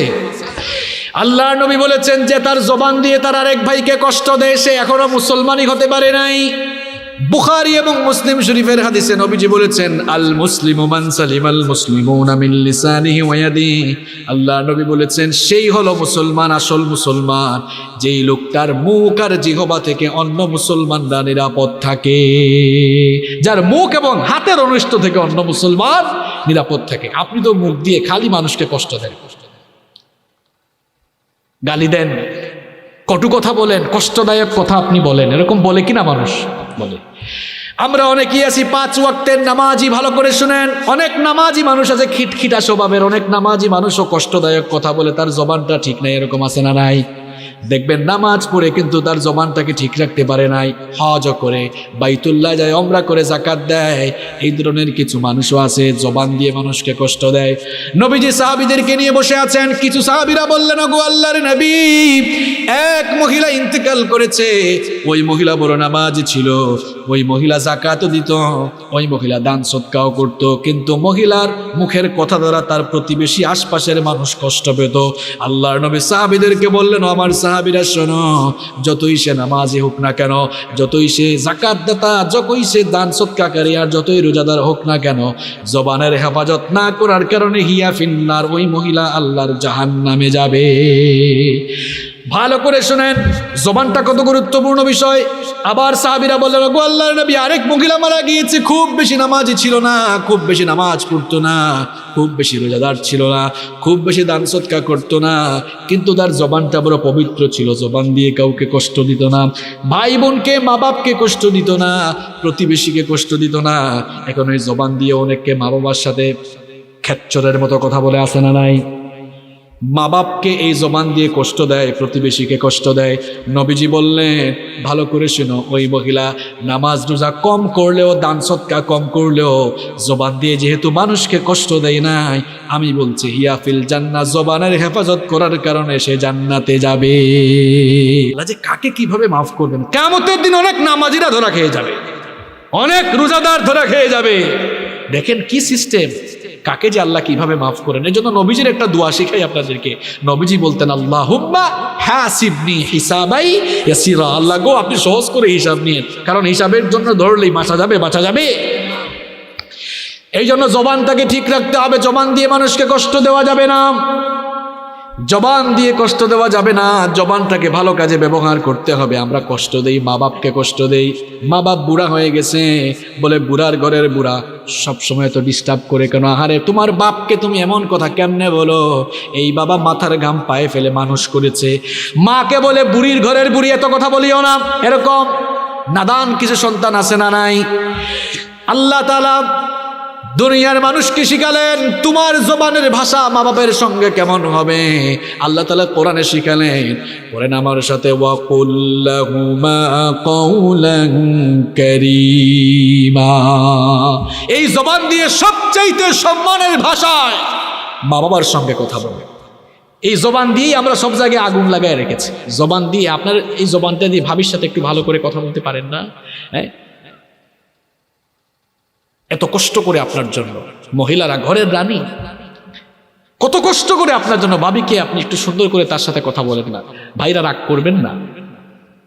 আপনি দোকানে গিয়েছেন, এক লোক, এখানে আসার সময় একটা বাজার দেখে আসলাম, এটার নাম কি, বাজারের নামটা কি জানো? টইটং বাজার। ইয়েস, টইটং বাজার। ওই টইটং বাজারে কাপড়ের দোকান আছে। সকালবেলা গেছে, দুপুরবেলা হঠাৎ কিছু মহিলারা আসছে, আপু আপু আসেন, এখানে ভালো ভালো ড্রেস আছে। ওই সময় ওয়াইফ ফোন দিয়েছে, কি গো কি করছো, খাইছো কিনা? তখন বলে, এই ফোন দেওয়ার টাইম পাও নাই, কাস্টমার আছে। মানে বউয়ের সাথে এমন আচরণ করলো। ফোন রেখে বললো, আপু আপু দেখেন, এটা আপনাকে খুব ভালো লাগবে। আপুর সাথে এত সুন্দর ভাষায়, কোমল ভাষায় কথা বলতে পারেন, নিজের ঘরের বউয়ের সাথে কি একটু সুন্দর করে কথা বলা যায় না? সিরাতুন নবী আমরা মাহফিলের নাম দিলাম, নবীর সিরত, নবীর জীবনী আমরা যদি আমাদের মধ্যে আমল না করি, নবীজির স্বভাব আদর্শ যদি আমাদের মধ্যে না আসে, নবীজি কি কখনো তার বিবিদের সাথে এমন কটু ভাষায় কথা বলেছেন? কখনোই বলেন নাই। বরং আম্মা জান আয়েশা রাদিয়াল্লাহু আনহা বলেছেন, যতই ক্লান্তি থাকুক না কেন ঘরের মধ্যে আসলে নবীজি মুচকি হেসে সুন্দর ভাষায় আমাদের সঙ্গে কথা বলতেন। আবার নবীজি আদর করে আমাকে আইশ ডাকতেন, হুমায়রা বলে ডাকতেন। হুমায়রা আরবি শব্দ, অর্থ লালি, অর্থাৎ আমার লাল সুন্দরী বউ। নিজের বউকে তো কই গো আমার লাল টুকটুকি সোনা এরকম ডাক দিছেন কখনো? অনেকে হাসে। নিজের বউকে আপনি যতবার এভাবে ডাকবেন নবীর সুন্নাত অনুসরণ হবে, সওয়াব হবে ইনশাআল্লাহ। আপনি রোমান্স কি অন্যদের থেকে শিখবেন না নবী থেকে শিখবেন? আপনি হাসেন কেন? নবী তো বলেছেন হুমায়রা, নবীর ভাষা বাংলা না আরবি। তো এখানে আলেমরা আছেন, হুমায়রা মানে কি? লালি লালি। তো নবীজি যদি এত সুন্দর ডাকতে পারেন, আপনি ডাকতে পারেন না কেন? নিজের বউকে টুনটুনি ময়না না ডেকে যদি আরেক মেয়েকে টুনটুনি ময়না ডাকেন, সওয়াব না গুনাহ? ফেরেশতা বলবে আয় খালি থাপড়াইয়া তোরে দেখবে কেমনে সোজা করে। আর নিজের বউকে যত সুন্দর ভাষায় ডাকেন, সওয়াব দিবেন কে? আমার ইসলামটা কত সুন্দর। বিয়ের আগে অন্য কোনো মেয়ের দিকে তাকানো গুনাহ, কিন্তু বিয়ের পরে নিজের বউয়ের দিকে যখন আপনি তাকাবেন, চোখের সগীরা গুনাহ মাফ হবে। নিজের বউয়ের সাথে সুন্দর ভাষায় কথা বলবেন, সওয়াব হবে। একই খাটে ঘুমালেও সওয়াব হবে। সুবহানাল্লাহ। তো ভাইদের কথাও বলে লাভ নাই, বোনরাও কিন্তু এমন দেখা যায়, বোনরা রান্না করছে, ভাই ভাবিকে খুব ভালোবাসে, ফোন দিয়েছে, কি গো কি করছো? বলতেছে কাজ করতেছে। কি করছি জানো না? আমি তো তোমার ঘরের দাসী হয়ে আছি, বান্দি হয়ে আছি। কি করি জানো না? জামাইয়ের সাথে এমন খাটাসের মতো কথা বললো। কিছুক্ষণ পর পাশের বাড়ির ভাই আসলো, ভাই কি বাড়িতে আছেন নাকি? ভাবি বলছে না তোমার ভাই নাই, আমি আছি। ও আচ্ছা আচ্ছা, ভাবি আছেন? হ্যাঁ ভাই আসো, কেমন আছো? আরেক ভাইয়ের সাথে আসো কেমন আছো বলতে পারেন, নিজের হাজবেন্ডের সাথে একটু ভালো করে কথা বলতে পারেন না? হাজব্যান্ড ওয়াইফ যদি তাদের জবানটা ঠিক করে সুন্দর করে কথা বলে, দেখবেন অনেক সময় বউ রাগ করেছে, একটু হাসি দিয়ে সুন্দর ভাষায় কথা বলেন, গরম হয়ে যা হয় না, নরম হয়ে কিন্তু তার চেয়ে বেশি হয়, ঠিক কি না? জবান ঠিক করে নিজের মা বাবার সাথে, আগে মা বাবার সাথে সুন্দর কথা বলেন, বউয়ের সাথে, পরিবারের সবার সাথে, সমাজের সবার সাথে।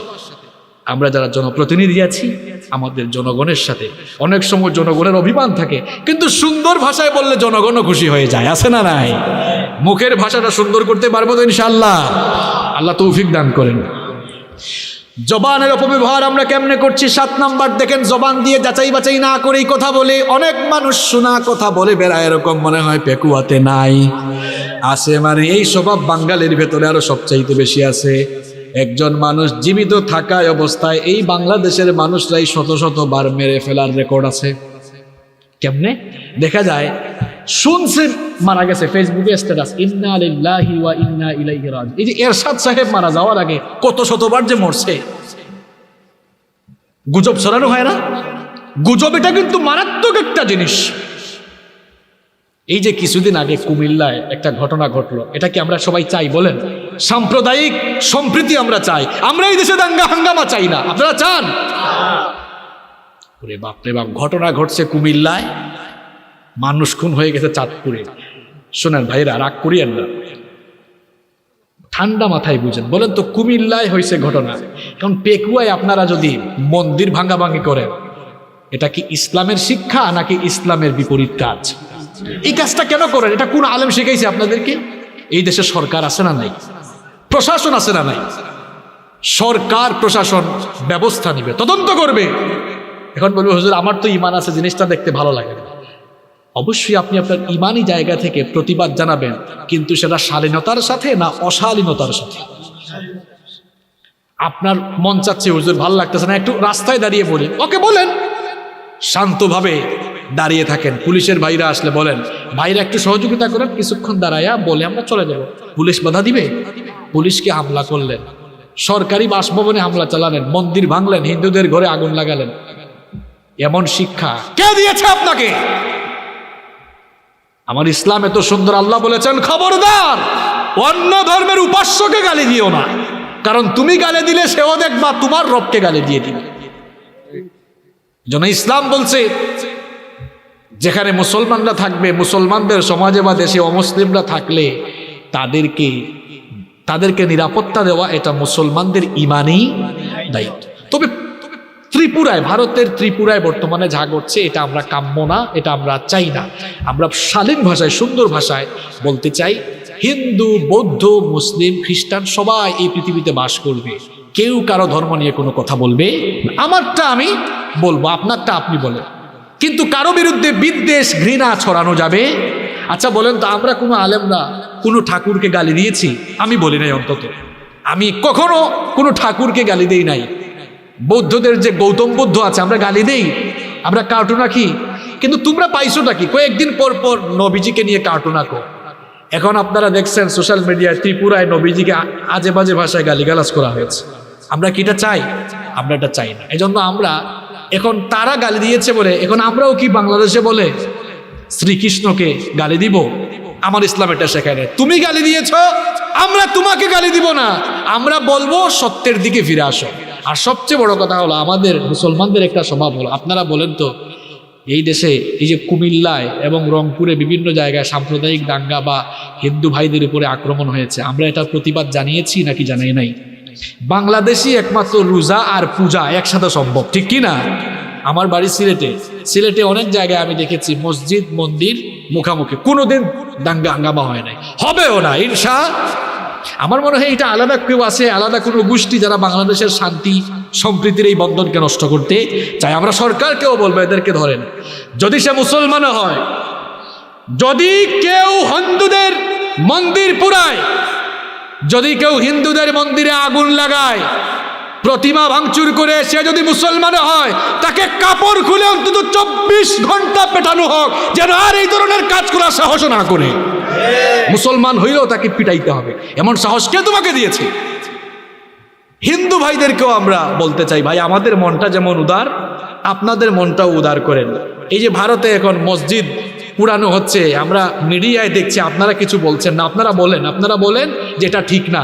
আমরাও যেমন আপনাদের উপরে আঘাত আসলে আমরা কথা বলি, আপনারাও কথা বলবেন, তাহলে এই সম্প্রীতির বন্ধন ঠিক থাকবে ইনশাআল্লাহ।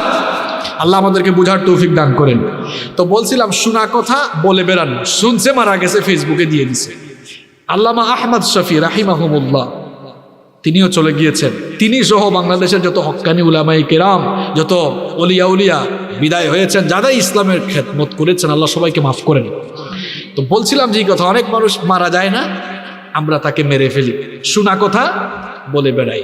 শুনছো, আমাদের মেম্বার সাহেব কিন্তু এই কথা বলছে, হে শুনছে, যাচাই করে নাই। শুনছো, ওই হুজুর কিন্তু এই কথা বলছে, আমরা কিন্তু শুনে শুনে ফতোয়া দিই, আছে না নাই? আল্লাহ নবী বলেছেন, কাফা বিল মারই কাযিবান আই ইউহাদ্দিসা বিকুল্লি মা সামিআ। একজন মানুষ মিথ্যাবাদী হওয়ার জন্য এতটুকুই যথেষ্ট যে সে যা শুনবে তা বলে বেরাবে। আর যখন আপনি যাচাই বাছাই না করে অ্যাকশন নেবেন, সেখানে গন্ডগোল ঘটার সম্ভাবনা আছে না নাই? একটা ঘটনা মনে পড়ে গেল, খুব ছোট্ট ঘটনা বলবো আপনাদেরকে। উম্মুল মুমিনিন জুরাইরিয়া রাদিয়াল্লাহু আনহার পিতা হারেস বিন দিরার ইসলাম কবুল করলেন। নবীজি বললেন, ইসলাম কবুল করেছো, ইসলামের সব বিধান মানবা, যাকাতও দিবা। হারেস বিন দিরার বললেন, ওগো আল্লাহর নবী, আমি আমার এলাকায় চলে যাই, আমার সব লোকদেরকে বলি তারাও যেন যাকাত দেয়, আমরা যাকাতের অর্থগুলোকে একত্রিত করে একটা নির্দিষ্ট ডেটে আপনার কাছে দিয়ে দিব। নবীজি বললেন, অমুক তারিখে আমি প্রতিনিধি পাঠাবো, আমার প্রতিনিধির কাছে তোমরা দিয়ে দিবা। তিনি তার এলাকায় চলে গেলেন, সবার কাছ থেকে যাকাত সংগ্রহ করে অপেক্ষা করলেন, কিন্তু নবীজির কাছ থেকে কোনো প্রতিনিধি আসে নাই। ওইদিকে নবীজি প্রতিনিধি ঠিকই পাঠিয়েছেন, কিন্তু প্রতিনিধি যাকে পাঠানো হয়েছিল ওয়ালিদ বিন উকবা, তিনি মাঝপথে এসে মনে করলেন, আমার তো ওই বংশের সাথে জাহিলি যুগে দ্বন্দ্ব ছিল, এখন তাদের সামনে গেলে তারা আমাকে সুযোগ পেয়ে হত্যা করে ফেলতে পারে। তিনি মনে মনে ভাবলেন, আমি যাব না। নবীজিকে গিয়ে বললেন, ওগো আল্লাহর নবী, এরা যাকাত দিতে অস্বীকৃতি জানিয়েছে, পাশাপাশি আমাকে হত্যা করার মনস্থ করেছে। আর ওইদিকে কোনো প্রতিনিধি আসে নাই বলে অপেক্ষা করতে করতে ডেট চলে গিয়েছে। তিনি বললেন, হারেস বিন দিরার বললেন, সবাই আমার কাছে দাও, আমি নিজেই নিয়ে নবীজির কাছে যাব। মনে হয় নবীজি প্রতিনিধি পাঠাতে ভুলে গিয়েছেন, কিন্তু আমাদের উচিত হলো আমরা এখন নিয়ে যাওয়া।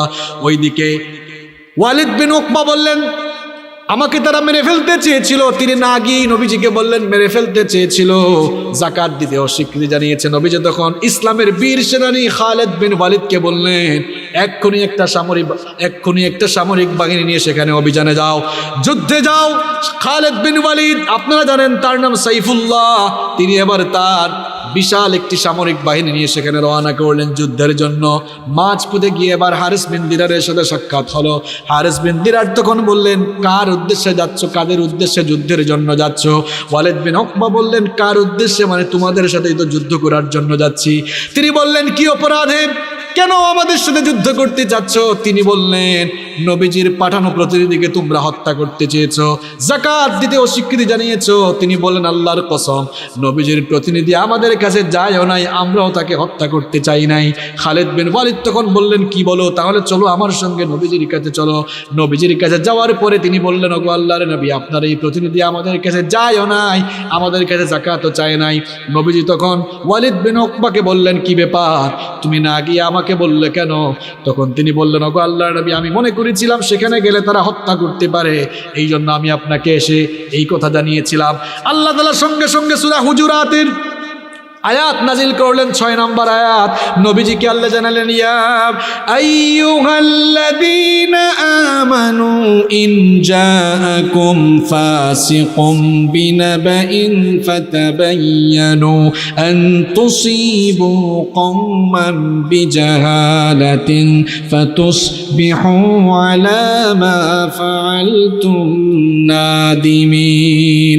আল্লাহ তাআলা বললেন হে ইমানদারেরা, যখন তোমাদের কাছে কেউ সংবাদ নিয়ে আসবে যাচাই বাছাই না করে সিদ্ধান্ত নিও না, এতে করে মানুষের মধ্যে সমস্যা তৈরি হতে পারে। আল্লাহ তাআলা নবীকে বললেন নবী গো, তুমি তার কথা শুনেই কেন যুদ্ধের অভিযান পাঠাতে গেলে?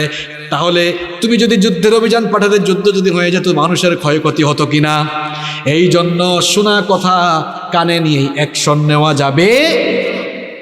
শুনছে আরেকজন বলছে ভাই আপনার বউ কিন্তু এরকম, বউকে তালাকও দিয়ে দিছে, এরকম বহু আছে। শোনা কথা বিশ্বাস করেন কেন? নিজে একটু যাচাই বাছাই করবেন। শোনা কথা মুখ দিয়ে বললে জবানের হক নষ্ট হয়, আর জবানের হক নষ্টকারীরা জান্নাতি নাকি জাহান্নামী? মানুষ তার জবানের অপব্যবহার কেমনে করছে, 8 নম্বর পয়েন্ট বলছি। এই জবান দিয়ে সে মানুষকে নিয়ে ঠাট্টা উপহাস করছে। আমাদের মধ্যে অনেকেই দেখা যায় জবান দিয়ে মানুষকে নিয়ে ঠাট্টা মস্করা করে। কিরে আবুল, হ্যাঁ মফিজ, মানুষকে আবুল বলে আছে নাকি আপনাদের এলাকায়? আবুল বলে। এই যে আপনি মানুষকে নিয়ে ঠাট্টা উপহাস করেন, নিজের জবানের হক আপনি নষ্ট করছেন, এরকম কাজ করা যাবে না। 9 নম্বর, আমরা এই জবান দিয়ে মানুষের নাম ব্যঙ্গাই। তার বাবা নাম রেখেছে আবুল কালাম, বলে কিরে কালামিয়া। বাবা নাম রেখেছে আব্দুল সালাম, কয় কিরে সালামিয়া।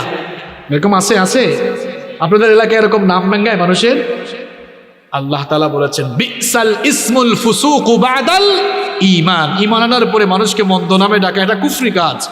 ওয়ালা তানাবাজু বিল আলকাব, মানুষকে মন্দ নামে ডেকো না, আমরা ডাকবো ইনশাআল্লাহ। আল্লাহ তৌফিক দান করেন। নাম্বার 10 নাম্বার, মানুষ তার জবানের অপব্যবহার করছে। মানুষ তার এই জবানের অপব্যবহার করছে মানুষকে অপবাদ দিয়ে। আমরা এখন অপবাদ দিতে দিতে আলেম ওলামাদেরকেও এমন অপবাদ দেই, আমরা দেখা যায় যুগের পর যুগ যারা কোরআনের সুমহান বাণী গোটা বিশ্বময় ছড়িয়ে দিয়েছেন, অপবাদ দিতে দিতে তাদেরকেও আমরা ধর্ষণকারী আর লুণ্ঠনকারী বানিয়ে দিয়েছি। জবানের হক আপনি নষ্ট করছেন, জবানটাকে নাপাক করে ফেলেছেন। আমার বাবারা ভাইরা, জবানের হক এভাবে নষ্ট করলে যাওয়া লাগবে কোথায়? এবার আসেন, আমরা আর 10-12 মিনিট কথা বলবো। কষ্ট হচ্ছে আপনাদের? এতক্ষণ বলছি জবান দিয়ে কেমনে মানুষ গুনাহের পাহাড় কামায়। কয়টা পয়েন্ট বলছি? আরো আছে। এক কথায় আমরা বললাম যে জবান দিয়ে আমরা নাপাক কোনো কথা বলবো না, জবানের হক নষ্ট করবো না। একই জবান দিয়ে দেখেন কেমনে মানুষ এবার নেকির পাহাড় তৈরি করে। আমরা এই জবান দিয়ে গুনাহের পাহাড় কামাই করতে চাই নাকি নেকির পাহাড়? কারা কারা জবান দিয়ে আমরা নেকির পাহাড় কামাই করতে চাই? দুহাত তুলে আল্লাহকে দেখান তো। মাশাআল্লাহ, লিল্লাহি তাকবীর। হাতগুলো নামান, আল্লাহ কবুল করেন। 1 নাম্বার, আপনি আপনার জবান দিয়ে দেখেন নেকির পাহাড় কেমনে আপনি কামাই করতে পারেন। কালামের আগে সালাম দিবেন, এই জন্য বলা হয় আসসালামু ক্বাবলাল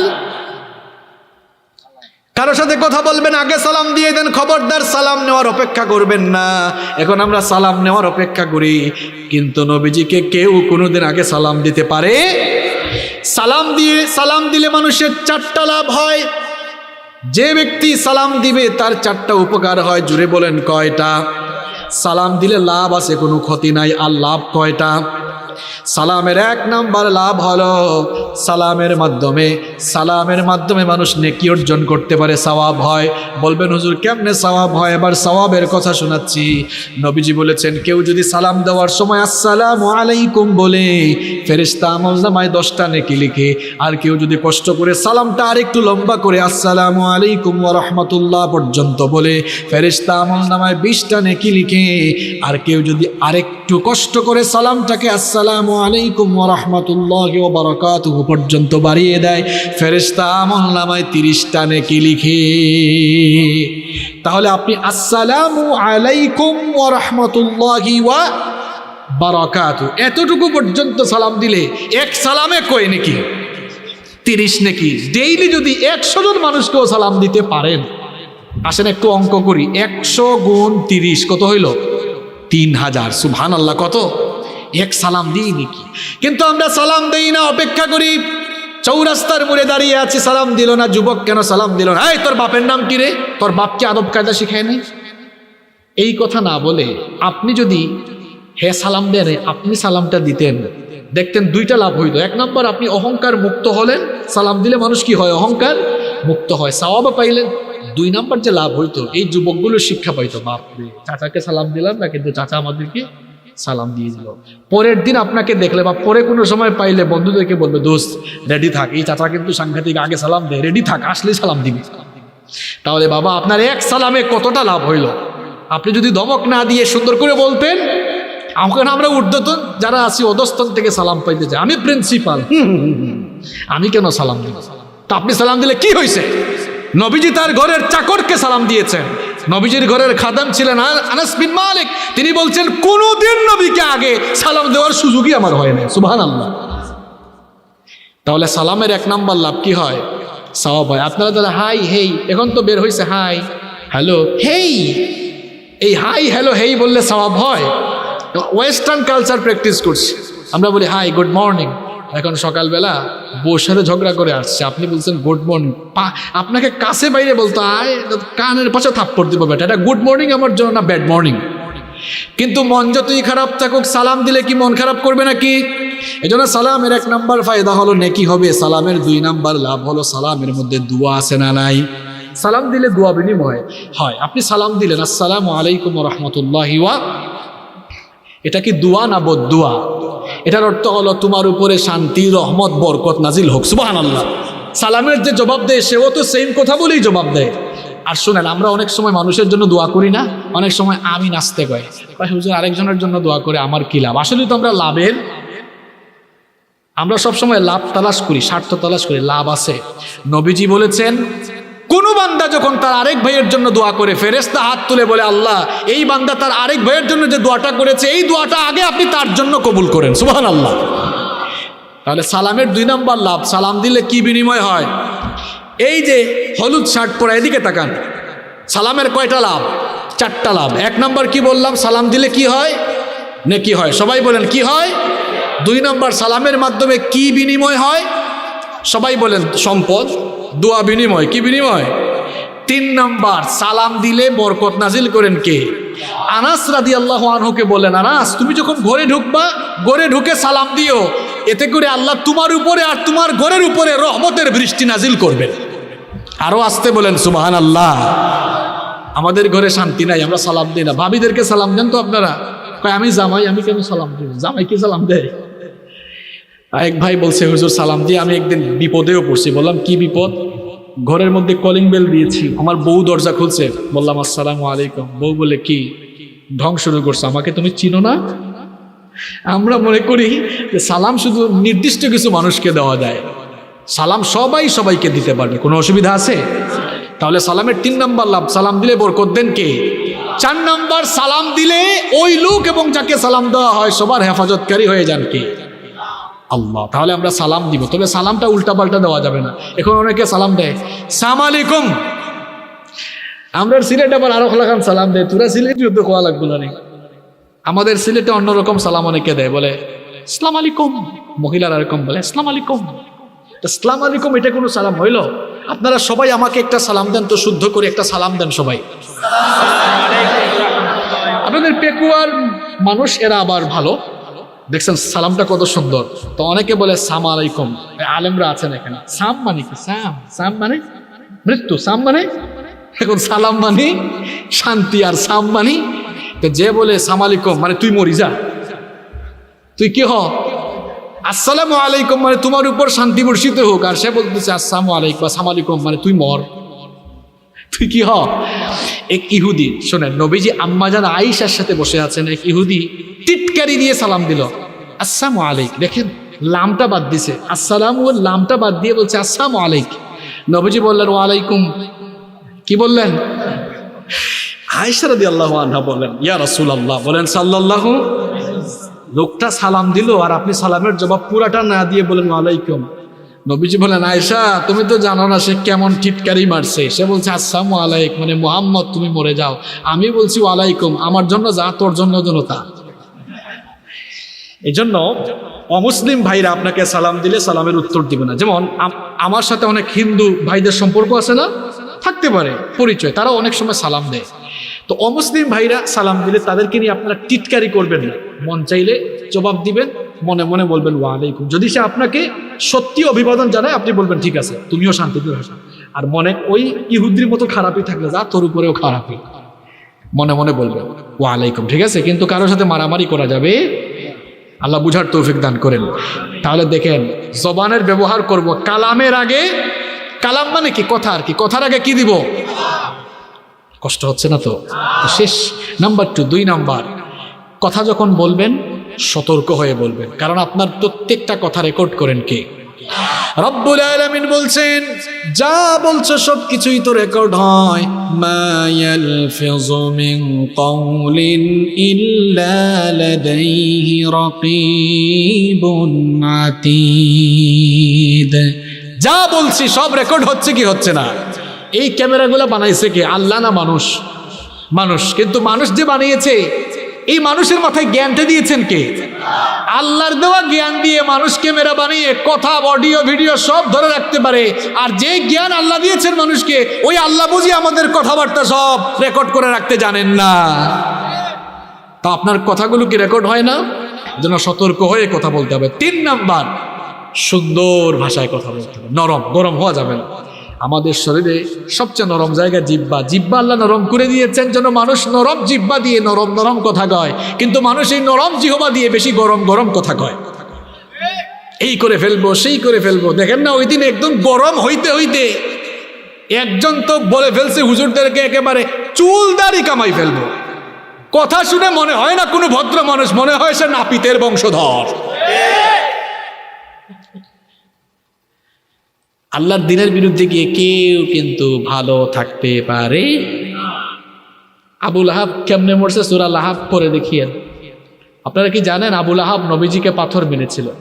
জানেন আপনারা এটা? আচ্ছা, আমরা দলমত নির্বিশেষে নবীজিকে সবাই ভালোবাসি, কম না বেশি? আরে আমরা তো আমাদের দল বাদ দিতে বাজি, আমরা আমাদের দল বাদ দিতে রাজি, নবী ছাড়তে রাজি। আমার দেশের মানুষের একটা ভালো স্বভাব, সুবহানাল্লাহ, এটা বাংলাদেশে আছে। আমরা আল্লাহ রসুল ইসলামের বিরুদ্ধে কেউ বললে আমরা দল মত ভুলে গিয়ে সবাই ঐক্যবদ্ধ হয়ে যায়, আলহামদুলিল্লাহ। আবু লাহাব নবীজি সাফা পাহাড়ে দাওয়াত দিচ্ছেন, সে একটা পাথর হাতে নিয়ে আমার নবীর মাথা মুবারক, আমার নবীর মাথা ফেটে গেল। মরার পরে সেও কিন্তু তার অবস্থা কি হলো দেখেন। আবু লাহাব কেমনে মরছিল কেউ বলতে পারেন? কি হয়ে মরছিল? প্লেগ, যেটাকে আমরা এখন গুটি বসন্ত বলি, গলার মধ্যে এটা হয়ে মরল। সংক্রমণ ব্যাধি ছিল। তার ছেলেরা কেউ তার কাছে যায় নাই, সবাই ভাবছে এটা তো সংক্রমণ, ছুঁইলেই হয়ে যেতে পারে। 2-3 দিন যাওয়ার পরে, কয়েকদিন যাওয়ার পরে লাশ পড়ছে তো দুর্গন্ধ আসতে পারে। দুর্গন্ধ থেকে বাঁচার জন্য নিজেরাও না, ভাড়া করে মানুষ এনে লাঠি দিয়ে গুতাইয়া গুতাইয়া গর্তের মধ্যে ফেলেছে। দেখেন নবীকে বেইজ্জত করার পরিণাম কেমন, দিনের বিরুদ্ধে দাঁড়ালে পরিণতি কেমন। আরে ভাই, আখিরাতের শাস্তি তো আছেই, দুনিয়ায় আছে না নাই? নবীজিকে পাথর মারছিল, এখন গর্তে ফালাইছে, কাছে গিয়ে তো মাটি চাপা দেওয়ার সুযোগ নাই, তখন পাথর মারছে নিজের বাপের উপরে, যেন পাথর মারতে মারতে পাথরের স্তূপ হয়ে যায়, দুর্গন্ধ যেন না আসে। আবুল আহাব নবীকে পাথর মারছে, মরার পরে ছেলেরা পাথর মেরে মেরে পাথরের স্তূপ জমিয়েছে। বিচারটা কার? আপনার যে মুখ দিয়ে যা আসে তাই বলে ফেলেন। আলেম ওলামাকে ভালো লাগে না, ইসলামকে ভালো লাগে না। এই জমিনটা তো ইসলামের জমিন, এই জমিনটাকে এসে ওলিয়া উলিয়ারা আবাদ করেছেন, ঠিক কিনা? কি শুরু করেছেন আপনি? দাঁড়ান, লার্স ভিক্স 3-4 সপ্তাহ আগে মারা গেল। আরে বাপরে বাপ, নামও রাখছে ভিক্স। আমাদের সিলেটে যে শরীরে ব্যথা বা ঘাড়ে ব্যথা হইলে যেটা লাগায় ওটাকে আঞ্চলিক ভাষায় আমরা বলি ভিক্স লাগাইয়া দাও। আপনারা কি বলেন? যাই হোক, মিলে গেছে না? তবে আপনাদের চট্টগ্রামের সাথে আমাদের অনেক মিল আছে। চট্টগ্রাম তোমার শ্বশুর বাড়ি, মিল আছে যে এটা আমি জানি। যাই হোক, তো এই লার্স ভিক্স 2007 সালে আপনারা সবাই জানেন নবীজির কার্টুন আঁকছে, আঁকার পরে এখন মানুষের রোশানল থেকে বাঁচার জন্য 2007 সাল থেকে পুলিশি পাহারা নিয়ে চলাফেরা করে, যেন মানুষ তারে ধরতে না পারে। আল্লাহর বিচারটা কেমন দেখেন। এই লোকটা মনে করেছিল পুলিশি পাহারা নিয়ে তো আমি মানুষের কাছ থেকে এখন সেভ হয়ে গেলাম। বেকুব, পুলিশি পাহারায় তো মানুষের রোশানল থেকে বাঁচা যায়, কিন্তু গোটা দুনিয়ার প্রশাসন কিংবা বডিগার্ড দিয়ে তুমি মানুষের রোশানল থেকে বাঁচতে পারলেও আল্লাহর রোশানল থেকে কেউ রেহাই পাবে না। আপনারা জানেন, দেখেছেন 3-4 সপ্তাহ আগে পুলিশের গাড়িতে থাকা অবস্থায় অ্যাক্সিডেন্ট করেছে, আগুন লেগেছে। কোনো সংবাদ মাধ্যমে দেখেছি আগুন যখন নিভাতে এসেছে আগুন নাকি আরো জ্বলে উঠছে। সত্য হইতেও পারে, কারণ আগুনের মালিক আপনি আমি না, আল্লাহ। আল্লাহ তো আগুনকেও নিভাই দিতে পারেন। ইব্রাহিম নবীকে ফেলা হলো, ওখানে ইব্রাহিম নবীকে হেফাজত করলেন কে? আগুনের তেজ বাড়ানো কমানোর মালিক কে? আমরাও অনেক সময় মনে করি আমার আর পায় কে, যে বডিগার্ড আর যে পুলিশ নিয়ে চলে, মিয়া ওই লার্স ভিক্স থেকে শিক্ষা নেন আপনি। 2007 থেকে 2021 14 বছর পুলিশ নিয়ে ঘুরেছে, মানুষ তাকে ঠিকই কাছে না পাইল, আল্লাহ তাকে ছেড়ে দিয়েছে।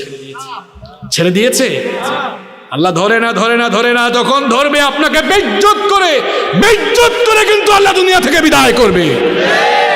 আগে থেকে সাবধান হন, আল্লাহর দ্বীনের বিরোধিতা ছাড়েন। ওই যে আমি একটু আগে বললাম, আপনার জবান না পাক করলে আমাদের লস না, কার লস? নিজের লস রে ভাই। বুঝে শুনে যদি নিজের লস করতে চান তো আপনি করেন, তবে আমরা দোয়া করছি আল্লাহ আমাদের সবাইকে হেদায়াত দেন। আল্লাহ বলেছেন ওয়াকুলু লিন্নাসি হুসনা, মানুষের সাথে সুন্দর ভাষায় কথা বলো। কেউ যখন মুচকি হেসে ভালো সুন্দর করে কথা বলে সে সৎকার সমান সওয়াব পেয়ে যায়। সুবহানাল্লাহ পড়েন। এই ভাইরা উঠিও না। আর নাম্বার 4 নাম্বার হচ্ছে জিহ্বা দিয়ে নেকি কামাতে পারবো, অনর্থক কথা আমরা ছেড়ে দিব। আল্লাহ সূরা মুমিনুনে কি বলেছেন? কদ আফলাহাল মুমিনুন আল্লাযীনা হুম ফি সলাতিহিম খাশিউন ওয়াল্লাযীনা হুম আনিল লাগবি মুরিদুন। Successful indeed are the believers, those who avoid vain talk. সফলকাম হবে তারা অনর্থক কথা ছেড়ে দিতে পারবে যারা। অনর্থক কথা আমরা বলবো না, কারণ সব কথা রেকর্ড হয়। বলবো ভালো কথা বলবো, নইলে চুপচাপ থাকবো। নবীজি বলেছেন যে ব্যক্তি আল্লাহর আখিরাতের উপর বিশ্বাস রাখে ফালিয়াকুল, সেজন্য ভালো কথা বলে, অথবা লিয়াসমুত, সেজন্য কি থাকে? চুপ থাকে। আমরা ভালো কথা বলবো ইনশাআল্লাহ। নাম্বার 5 নাম্বার হচ্ছে এই জবান দিয়ে গাধার মতো কর্কশ ভাষায় কথা বলা যাবে না, বরং জবান দিয়ে নরম ভাষায়, ভদ্র ভাষায় মানুষের সাথে কথা বলবো। পারবো তো ইনশাআল্লাহ? 6 নাম্বার, আমি কি জবানের ওয়াজ করে আপনারা খুশি না বেজার? জবান দিয়ে পাপ কম হয় না বেশি হয়? তো বেশি তো হচ্ছে। নাম্বার 6 নাম্বার, একটু বুদ্ধিমত্তা খাটিয়ে কথা বলবে। আমরা অনেকে দাওয়াত দিই, দাওয়াত দেওয়ার ক্ষেত্রে বুদ্ধিমত্তা অবলম্বন করি না, যেমন চাই তাই বলি। আল্লাহ বলেছেন উদউ ইলা সাবিল রাব্বিকা বিল হিকমা ওয়াল মাউইযাতিল হাসানা ওয়াজাদিলহুম বিল্লাতি হিয়া আহসান। সামান্য মতের মিল হইলে আমরা বলি জালেম কাফের। কেন আপনার মুখের ভাষাটা এত গরম কেন? একটু হাসি দেন। যে ভাইরা বুঝে না বুঝায় দেন, দেখবেন ঠিকই সে বুঝে, এরপরে নরম ভাষায় আপনার সাথে ভালো ব্যবহার করবে ইনশাআল্লাহ। নাম্বার 7 নাম্বার, এই জবান দিয়ে দাওয়াতি কাজ করেন। আল্লাহর কথা বলেন, রসুলের কথা বলেন। খালি কি হুজুররাই ইসলামের কথা বলবে না? সবাই বলবে। আমার পুলিশের ভাইরাও বলবেন যে খবরদার আপনারা চুরি করবেন না, কারণ চুরি ইসলামে খারাপ। এই যে আপনি কথাটা বললেন, এটা আল্লাহর কথা বললেন, তাই না? এটা দাওয়াত হয়ে গেল। জনপ্রতিনিধি যারা আছেন, চেয়ারম্যান সাহেব, মেম্বার সাহেব, জনগণকে কোরআন দিয়ে বললেন যে আমার জনগণ আপনারা যারা আছে, আপনারা তো আমাকে আপনাদের আমানতদার বানিয়েছেন। অন্যায় নির্মূল করা আমার একার কাজ না, আপনারাও সহযোগিতা করবেন, এটা আল্লাহ বলেছেন। চলেন সবাই মিলে করি, তাহলে এটা কি দাওয়াতি কাজ হয়ে গেল না? আমরা চাইলে সবাই সবার জায়গা থেকে দাওয়াতি কাজ করতে পারি কি পারি না? শুধু হুজুররা কেন করবে? আপনি দোকানদার মানুষ, ভেজাল দিয়েন না। মানুষের সঙ্গে অনেক সময় বলি না ভাই জিনিসটা নেন 1 নম্বর, কিন্তু আসলে 2 নম্বর বলতেছে। কিন্তু আপনি বলেন, যদি ভালো হয় বলেন ভালো, ভালো বলে দেন, তাহলে দাওয়াত হয়ে গেল না? এটাও ভালো কাজ। জবান দিয়ে আপনি দাওয়াতি কাজ করেন, অন্যায় যারা করে সুন্দর ভাষায় ফিরিয়ে আনেন। যে মানুষের মুখ থেকে দাওয়াতি কথা বের হয়, ওই কথাগুলো সবচাইতে ভালো লাগে কার? আল্লাহ তাআলা বলেছেন, ওয়ামান আহসানু কওলাম মিম্মান দাআ ইলাল্লাহি ওয়া আমিলা সালিহান ওয়া ক্বালা ইন্নানি মিনাল মুসলিমিন। আল্লাহ তাআলা বলছেন, তার কথার চাইতে আর কার কথা উত্তম, যে তার কথা দিয়ে, তার জবানের এই কথা দিয়ে মানুষকে আল্লাহর দিকে ডাকে। সুবহানাল্লাহ পড়ে। আমরা আল্লাহর দিকে মানুষকে ডাকবো তো ইনশাআল্লাহ। নাম্বার 8 নাম্বার হচ্ছে এই জবান দিয়ে আমরা তর্ক করব না। তর্ক করে কি কোনো জিনিসের সমাধান হয়? এখন কিছু হুজুর আছে, আসেন বহস বহস বহস হবে। আমি ছোটবেলা থেকে আজ পর্যন্ত দেখি নাই বহস করে কোনো সমাধান হয়। তা আমি দেখেছি সুন্দর ভাষায় কথা বলে সংলাপের মাধ্যমে সমাধান হতে, ঠিক কি না? মূর্খদের সাথে তর্ক করবেন না। ব্যক্তিত্ববান মানুষের কাজ বিতর্ক এড়িয়ে চলা। আপনাকে নিয়ে বিতর্ক হলেও আপনি চুপ থাকেন। কোনো জায়গায় আগুন লাগলে আপনি কেরোসিন ঢালবেন না পানি ঢালবেন? তো কেরোসিন ঢাললে তো আগুন আরো বাড়বে না কমবে? রব্বুল আলামিন বলেছেন, আমার বান্দারা জমিনে নম্রভাবে বিচরণ করবে আর তর্ক বিতর্ক এড়িয়ে চলবে। রব্বুল আলামিন বলেছেন, ওয়া ইবাদুর রাহমানিল্লাযীনা ইয়ামশুনা আলাল আরদি হাওনা ওয়া ইযা খাতাবাহুমুল জাহিলুনা ক্বালু সালামা। আল্লাহ তাআলা বলেছেন, রহমানের বান্দা তারা নম্রভাবে দুনিয়ায় বিচরণ করে যারা, আর জাহেল মূর্খ যারা তাদের সামনে পড়লে তাদেরকে সালাম দিয়ে তর্ক না করে তাদের পাশ কাটিয়ে চলে যায়। এখন আমরা তর্ক করতে পছন্দ করি। এক হুজুরের ভক্ত আরেক হুজুরের ভক্তের সাথে তর্ক করে সমাধান আসবে না। যেখানে এই বিতর্ক সেখানে চুপ। অনেক হুজুররাও এখন তর্ক করে। আমি তো এভাবে বলি, উম্মতের ঘরে আগুন লেগেছে, আপনি পারলে মিয়া পানি ঢালেন, কেরোসিন ঢালিয়েন না আল্লাহর ওয়াস্তে, আর মারামারি লাগাইয়েন না। ওয়াজের মঞ্চ এটা হয়ে গেছে, এক একজনের বডি ল্যাঙ্গুয়েজ আর ভাষা দেখবেন মনে হয় মারামারি করতে আসে। আর কিছু মানুষের বিষয় দেখবেন ফিক্সড করা, 3-4 বিষয়, এমন বিষয় তাও খালি মানুষে মানুষে ফেতনা লাগানোর বিষয়। আপনাদের পেকুয়ায় বাঁশখালীতে এগুলো মনে হয় নাই। দাঁড়াবে না বসবে, হাজির না নাজের। আরে ভাই, এগুলো নূর না মাটি? এগুলো নিয়ে ওয়াজ করার দরকার আছে আপনার? আপনি মানুষকে নামাজের দিকে ডাকেন, এখন গ্যাঞ্জাম বুকে বাঁধবে না নাভিতে বাঁধবে। আরে ভাই, কত মানুষ নামাজ পড়ে না, নামাজের কথা বলেন। বুকে বাঁধলেও বাঁধুক, নাভিতে বাঁধলেও বাঁধুক, কোনো অসুবিধা আছে? তর্ক বিতর্ক করা যাবে না। আমরা সবাই মধ্যমপন্থী হয়ে যাব, কারণ ওয়াকাযালিকা জাআলনাকুম উম্মাতান ওয়াসাতা, আমাদেরকে মধ্যমপন্থী বানিয়ে আল্লাহ সৃষ্টি করেছে। বাড়াবাড়ি আমরা করব, আপনারা করবেন? সর্বশেষ পয়েন্ট আমি বলছি, খুব কষ্ট দিয়ে ফেলছি আপনাদেরকে। মা বোনদের উদ্দেশ্যে হতে একটা পয়েন্ট বলতে হয়। মা বোনরা আসছে মাহফিলে, আমার মা বোনদেরকে বলবে, যা বলছি সব ভাইদের উদ্দেশ্য, বোনদের উদ্দেশ্য, কিন্তু সর্বশেষ পয়েন্ট আমার বোনদের উদ্দেশ্য, শুধু বোনদের উদ্দেশ্যে। এটা এই জবান দিয়ে কখনোই নন মাহরাম পরপুরুষের সাথে কোমল ভাষায়, নরম ভঙ্গিতে, আকর্ষণীয় ভঙ্গিতে কথা বলা যাবে না। হারাম করে দিয়েছেন কি? রব্বুল আলামিন বলেছেন, খবরদার পরপুরুষের সাথে আকর্ষণীয় ভঙ্গিতে কোমল ভাষায় কথা বলো না। ফালা তাখদানা বিল কওলি ফায়াতমাআল্লাযী ফি কলবিহি মারাদুন ওয়া কুলনা কওলান মা'রুফা। আল্লাহ তাআলা বলেছেন, খবরদার পরপুরুষের সাথে আকর্ষণীয় ভঙ্গিতে কথা বলো না। যাদের অন্তরে নিফাকি আছে, বেধি আছে, তাদের অন্তর প্রলুব্ধ হয়ে যেতে পারে, ফিতনা হয়ে যেতে পারে। বোনরা কখনোই পরপুরুষের সাথে আকর্ষণীয় ভঙ্গিতে কথা বলবেন না। প্রয়োজনে কারো সাথে প্রয়োজনের কথা বলবেন, অপ্রয়োজনে কারো সাথে কোমল ভঙ্গিতে কথা বলা যাবে না। নিষেধ করেছেন কে? কারণ মেয়ে মানুষের কণ্ঠটাও সতরের অন্তর্ভুক্ত। যার অন্তরে নিফাকি আছে, সে ওই কণ্ঠ শুনেই ফিতনায় পড়ে যেতে পারে। মাহরাম যারা, আপনার ঘরের মানুষ যারা আছে, মাহরাম যে 14 জনের সাথে বিবাহ আল্লাহ হারাম করেছেন, ওই 14 জন মাহরামের সাথে কথা বলেন, কোনো অসুবিধা নেই। বাকিদের সাথে অপ্রয়োজনে নরম ভাষায় কথা বলা যাবে না। আমার বাবারা, আমার ভাইরা, আমি আজ মোট 19টি পয়েন্ট বলেছি। এর মধ্যে প্রথম 10টি পয়েন্ট বলেছি কিভাবে জবানের অপব্যবহার হয়, এবং শেষে 9টি পয়েন্ট সংক্ষেপে বলেছি কিভাবে জবানের সঠিক ব্যবহার হয়। দেখেন আপনারা এই নিয়ে মোট আজকে কত বছর ধরে মাহফিল করেন? 9 বছর। এই বছরের পর বছর আমরা মাহফিল করবো। আগে আসেন নিজের জবানটাকে একটু ঠিক করে ফেলি। জবান ঠিক, দেখবেন আপনার সমাজ ঠিক হয়ে যাবে, মিথ্যা কমে যাবে, গীবত চুগলখুরি কমে যাবে, অশান্তি কমে যাবে ইনশাআল্লাহ। আসেন আজকে তওবা করে বাড়ি যাই। আপনি মনে করতেছেন হুজুর অনেক গুনাহ তো করে ফেলছি, অসুবিধা নাই। আপনার গুনাহ যদি হয় নদ নদী আর খাল বিলের পানির সমান, আমার আল্লাহর দয়া হলো সমুদ্র আর মহাসমুদ্রের পানির সমান। সুবহানাল্লাহ। আপনার গুনাহ যদি হয় পাহাড়ের সমান, আল্লাহর দয়া হলো সুবিশাল আকাশের সমান। আপনার গুনাহ যদি হয় আকাশের সমান, আল্লাহর রহমত হলো তার আরশের সমান। সুবহানাল্লাহ। তওবা করে বাড়ি যান, দেখবেন আল্লাহ গুনার পাহাড়কে ধসিয়ে দিবেন। আর আজ থেকে জবানটা সঠিক ব্যবহার করেন, তাহলে নেকির পাহাড় হয়ে যাবে ইনশাআল্লাহ। আল্লাহ যেন আমাদেরকে তৌফিক দান করে।